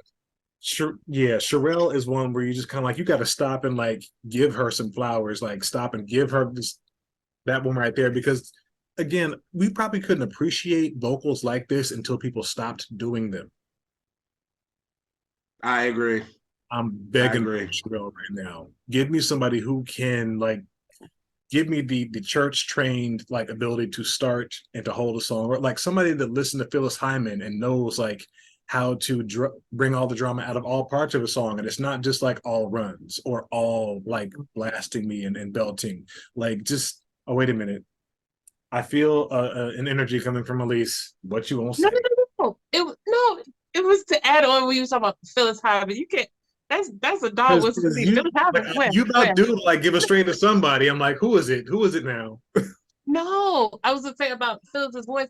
Like, there's these little quiet, almost talky moments, and she still can even bring the drama out of that, where she's like very light, and it still feels full.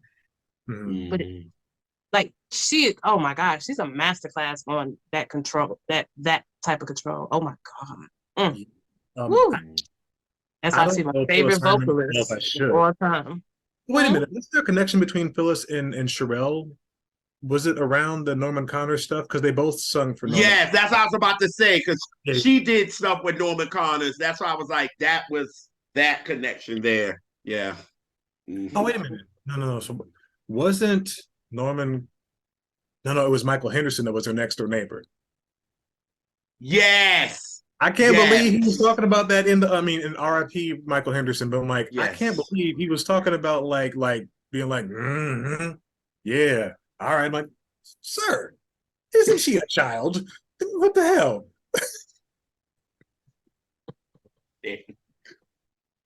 But I didn't know we was gonna go there. But Holy Holy Mark. Holy Mark. Mm-hmm.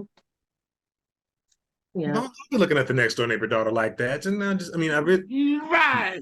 Yeah, don't do it.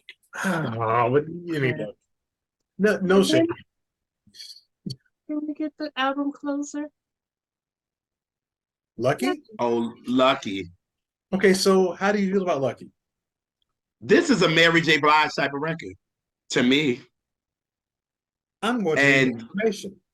yes, because Mary is the type that if you listen to this song and read the lyrics, this is her. This is her. She's always want to be that lucky girl to get a good man. Oh, That's this is where people had always to been hear it. her. Huh? Oh, you know what's funny? Mary Churches like Cherrelle does. She just has a different voice doing it. That's Like she yep. feels that and she'll bring it to you. Yep. Like when she said, I never believe in rainbows, I just wanted someone to hold me. I'll gladly go to the end of the rainbow. And if they're there waiting for me, I'll stay that way until the day that love comes again. That is nothing but Mary. That's her. That's been Mary's whole life. Like she That's wants the also a reason right to man cry. to come. We want better for Mary. We Like do. We no, no do. more of these for her. Right. And it's like she like I choose the wrong man, but I'm gonna be there. I want to be that lucky girl to get a good one. And when I heard this, I was like, did Mary listen to this song? Did she? Did she really listen to this song? And was these one of the songs maybe during the My Life era she was listening to? Maybe Strength of a Woman she was listening to? Good Morning Gorgeous, all them joints. Would she listen to this song? Because she want to be that girl. Mary wants to be the girl that I got the dude. I'm lucky. I'm smiling. I got a good man, and I'm great. She thought she had it when Ken with can't do, and she didn't. Well, about that. Um, I'm not gonna get that. That's messy. Um, so since you mentioned like Lucky and like Mary, like I just wonder how many people listen to Affair. Like I feel like Affair could be like a singer kind of album. Not that Mhm. Cherrelle is even that kind of singer because there's nothing like hoity-toity about her. She's just real and she's really good at singing. Right, Period. But right. like this is the kind of song where like if you were going to sing into a brush, right? This would be the song where you would do all of your dramatic moves if you were dramatic. And I know no one here is dramatic, are they? No, No, no, no, of course not. no. I hate drama. Not you. Yeah. All of it. I hate None all of the y'all. drama. Mm-mm. Mm-mm. Never that. Not here. But really, Yeah. What do you mean? Like what? I can imagine that somebody like I don't know, like Tracy Spencer or Mary J. Blige Ooh. or Deborah Cox probably had this album and like heard the song like from the end of here and like when they're singing along with it at home, it was the performance of a lifetime because like they wish they had this song on something and like one day I'm gonna get a song like Lucky on my album to close it and I'm gonna tear that shit up and Yep. like they probably are like really good already, but like nobody knows. And if I could have just been like a fly on the wall listening to like Deborah Cox or Mary or somebody like going in on a song like this, because like everybody had their hairbrush moment, like with their Whitney Houston's and their Patti LaBelle's and like everybody that they patterned themselves after. Cherrelle, this album was too good for people not to be knowing about this. Somebody's just like, oh yeah, like I know about that. People don't really talk about that, but that's a hit right there all the way. Mm-hmm. I agree. But yeah, like I know you don't like dramatic music, so we can move on. Sorry. So did the CD, did she end with home on the CD or cassette? Um. Well, actually, it's funny. Let me see. Is it on the cassette? Home is always the song that ends the album, but like even with Okay. Fooling Around isn't on there. Like they didn't put Fooling Around on the end, Okay. and Yeah, also that was like track number 7, wasn't it? right, right. But yeah, Okay. that's it. Home, and I didn't really realize this was Cherrelle looking at the cover. It doesn't look like her because I'm used to Nope. her having a whole different aesthetic. Well, like anyway, my God, still just look. This is the original. I'm giving you back. Right. Yes. Yes. Yes. Oh! But on this album, I think it's interesting, and I don't know if this was intentional, but it probably was because photographers tend to be. Um, like she's in a very vulnerable stance. She's crouched over. She's looking gorgeous and just a little back to give you the sexy, but she's like that. This is a very vulnerable picture. Look, it's so And model-esque. she's not smiling. Like she's smiling, like Right. for She kind is of, but really doing her it's hair a like that. tenuous, you know. Hmm? Here, her hair is curly, and it's usually some kind of curly, but like here, it's like it's straight. It's almost like The waist. like doing like a Vogue shoot or something, and they use it for the album. It is Yeah. very like its own thing. I like, oh, at least that makes so much sense. Like, she's in a vulnerable pose right there. Like, she's like Fine, all right, this. at least you're right. Crouched down. Right. She does, you know, it looks like she doesn't have on shoes. Like she's just, This is me. Because if you but look but at, they give you the little sexy shot on the back. Right, But right. yeah. all right. Because So you can see on Fragile, she looks like this is fun. This is a fun. This is fun. This is, you know what I mean? And then you right. look at High Priority and she just like staring at y'all like, hello. Yeah, Fragile's giving very big You know what Fragile is Whitney. reminding me of? Like Claire Huxtable, straight Claire Huxtable. Yeah, yeah, yep, yeah. Anyway, This album is, yeah, this album this is album was amazing. so good. Like I just Yes. like I hope I can Some find of Jimmy's, some of Jimmy's what? some of Jimmy and Terry's best production to me. You know what I mean? I always give it to Hearsay. To me, I feel like as far as production, for real. But I love how you said in the beginning of this, you said Cherrelle was just straight, how Elise said in a couple of our episodes, it was blackety black. And there was an audience, that pop audience that she was never gonna reach. And Black that's just right. And Janet actually reached the audience that Cherrelle was never gonna reach. right. This is true. And I think that with a fan, like if you love Jimmy and Terry, I think, like you said, Mark, Hearsay and Affair is the bridge between Control and Rhythm Nation, to be honest with you. Because a lot of these songs you hear production wise was the precursor to what we eventually got with Rhythm Nation, to be honest. But again, a lot of people not gonna know that because it was like Cherrelle wasn't that big crossover. Like you said, everybody remembers her from her duets with Alex. Right. And that's it. Which, yes, hopefully from this episode you will see that she has a great album, y'all. For real. So how how old was Janet when we got Rhythm Nation? 23. And and how old was Cherrelle when she made Affair? 30. This is the 80s, the agiest of the ageisms too. So you got, so you're black, Ah, you're black, you're not 20 something. You are right. 30, you are 30 exactly. I'm sure that played into it as well. You know what? That's true. Absolutely. You got a point, Elise. When we Yep. say youth, that's what people want. I mean, And like she would have been It's a 20, young person game. yeah, I guess 20, no, wait, no. Maybe 26 for Fragile when she first debuted. Yeah. well, she was born in 58. Don't make me do math. So yeah, so it was, yep, she was 26. Yes. Yep, she was 26. Yep. And that was in 84.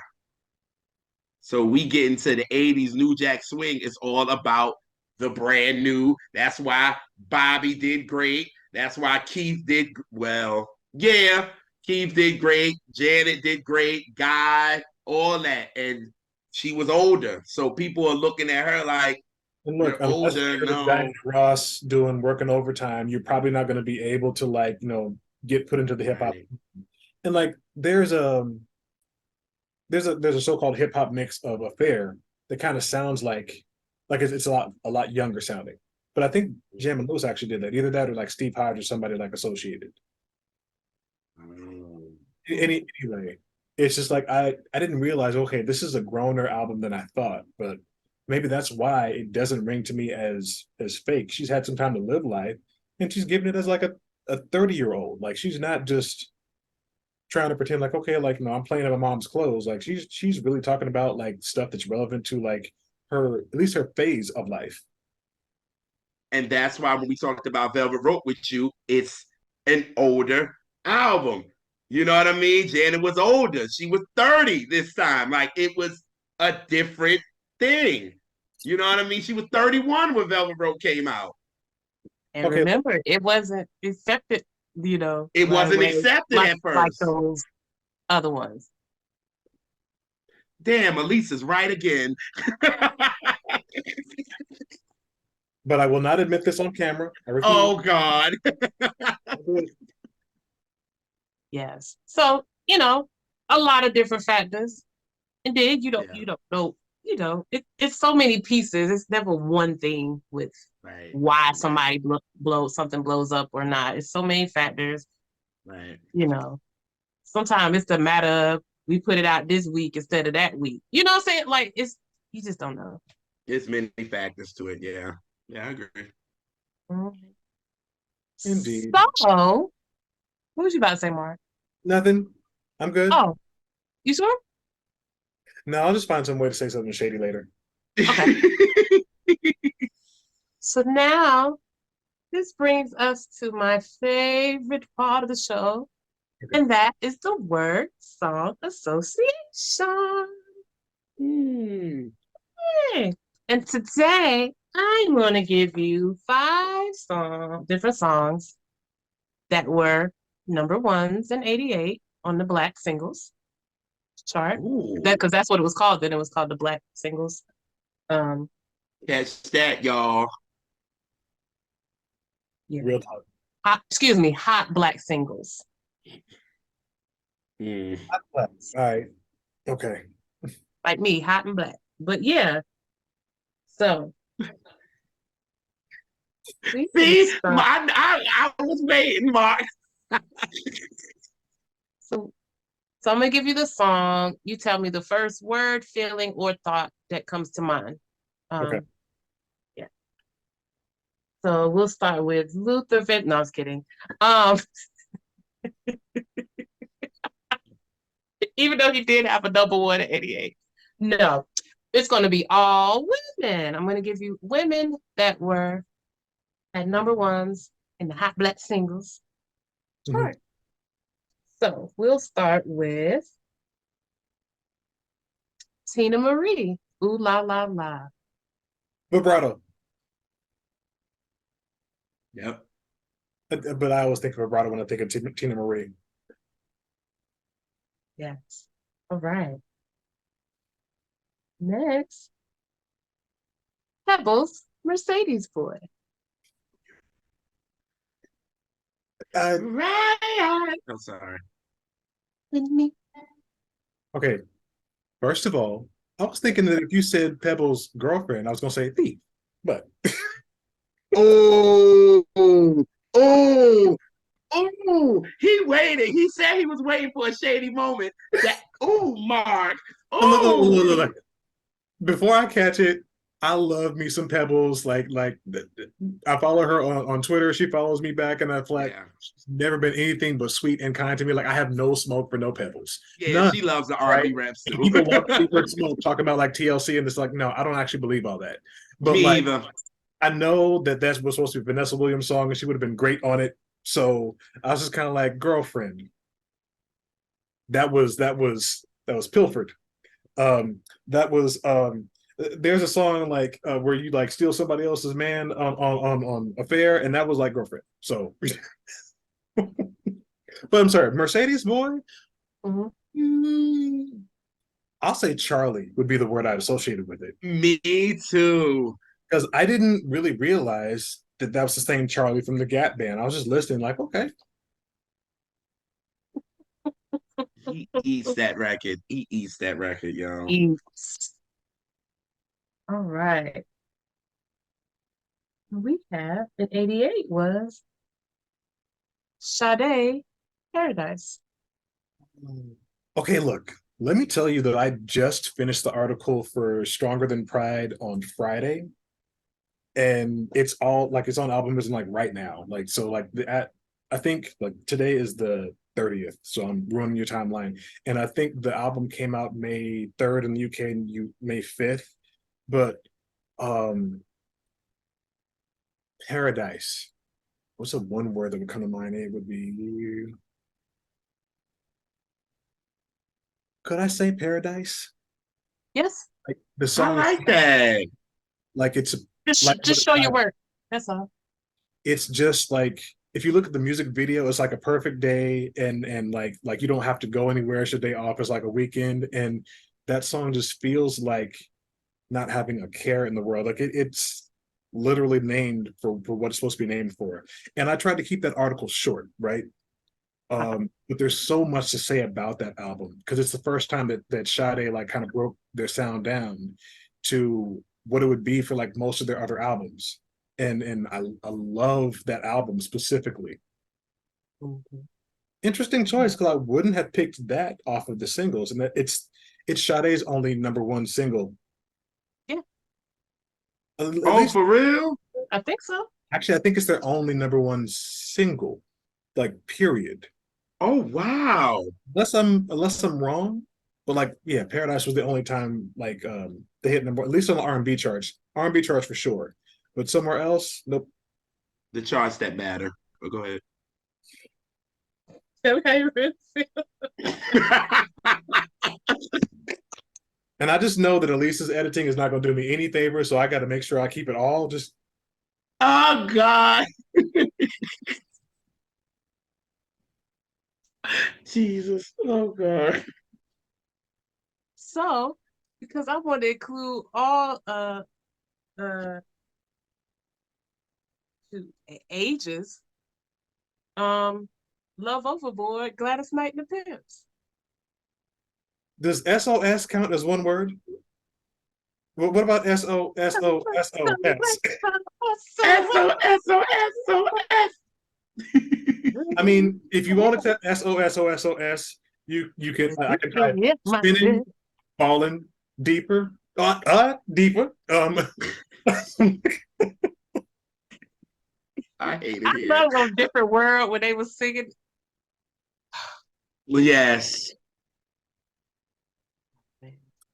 Gladys is such an amazing voice and still an amazing voice. Like when she goes and performs, so much of it she still has, can still access, and you can feel like it's back in 88 because she still has that in her voice. It's Mhm.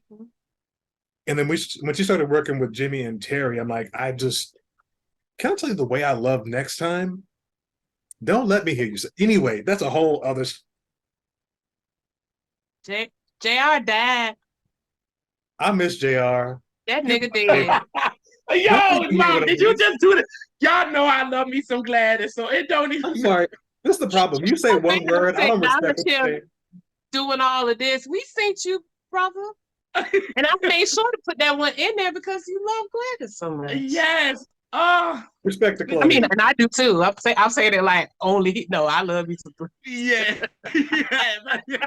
Hey, how old was Gladys in 1988 to get a number one on the R&B charts? Uh, I think she was 46. Wow. Yeah, what year was she born, Elise? What, 44. 30? She was 44. Okay. I was She was off. born in 1944.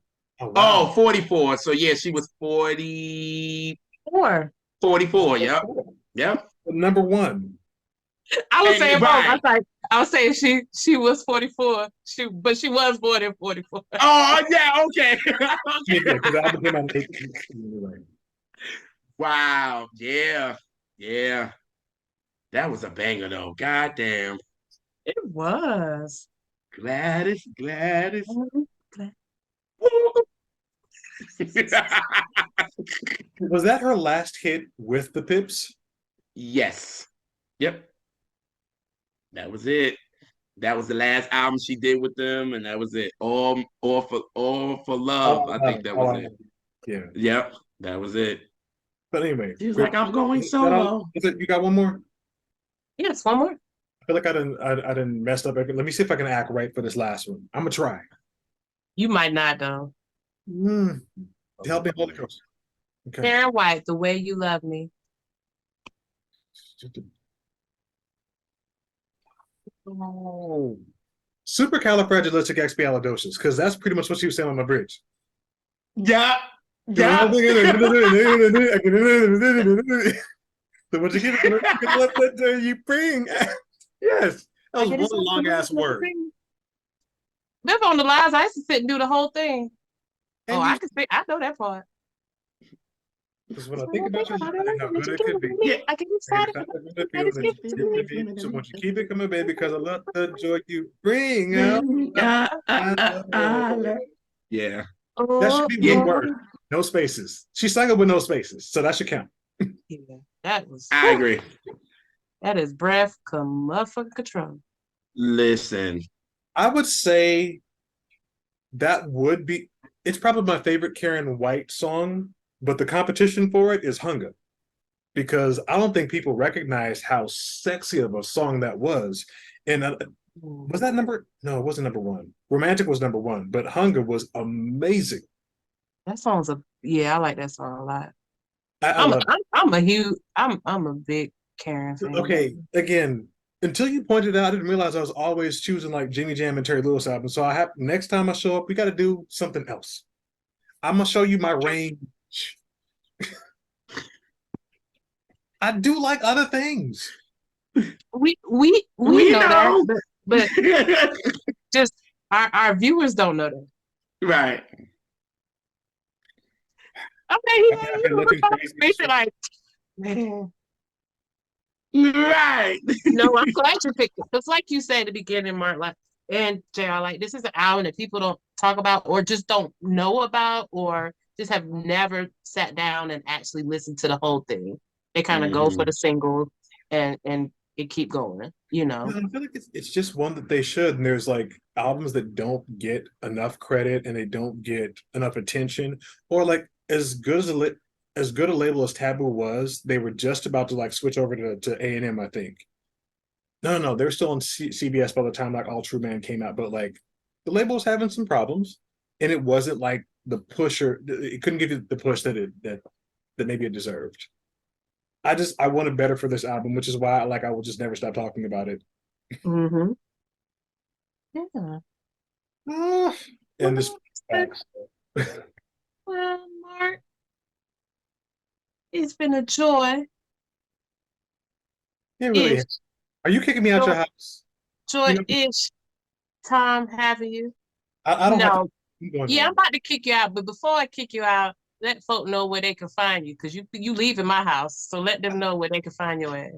Fine. Okay, the after party is going to be on Twitter at Mark Chappelle, MarkChappelle, like Cherrelle, but it's Mark Chappelle.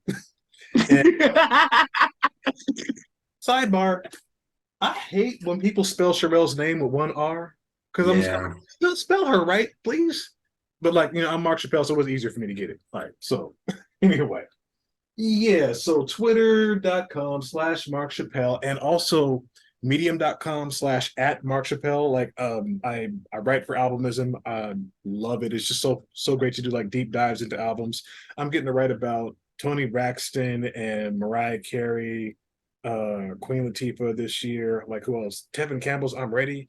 Like it's gonna be like a good year, and I feel like I won't be able to talk about all that stuff. So some of these, maybe we should actually do a catch that about, so we can go into depth, and I won't feel so bad about the details that I have to leave out for the sake of brevity. But yeah, Twitter, you can catch me. Yeah. Mastodon too, just in case Elon messes everything up. But that's hard to get anyway. Whatever, man. Mark Chappelle everywhere. Mark Chappelle, or there you go. Linktree. linktr.ee/Mark Chappelle, and you can find everything pretty much. Yes, and and I'm gonna give you some more compliments. You should definitely get into his deep dives, his retrospectives. Like it's a lot of talent. They are done with so much care, so much care. And Mhm. it's a beautiful thing. And I be kind of standing your pen, son. At least you're just trying to make me feel bad about the stuff that I consistently say to you and about you, but behind your back and to your face as well. And I'm not saying I'm gonna stop, but I'm just like I feel bad about it. Oh, well, then that makes me feel good that you feel bad. So we're even. So, but yeah, Well, that'll we work. yeah. But Get really, something out of it. check So out check out. He act like this, but we be in person. It ain't like this. It ain't.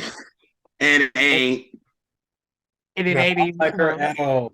You can quote me when I said that. He doing like side A of Cherrelle, fronting all that bravado. But deep inside, you love me, and it hurts you. Talk about Oh, this. Change the subject. In person, he's side B. In time. He be like, "You give me attention." You know what? I don't need, no, I don't need none of this. oh God. What do you call this thing we have? Are you my woman? Am I your man? I can't. It's not love. It's not a I don't know fling. what more I don't know what more I could do for you. You lucky you my friend. No, no, not at all. I'm not So gonna keep have it you on the internet telling me lies. so keep it inside. You know what? Good night. It's all over, Mark. Keep it inside. Oh God, Get yeah. off my phone. Just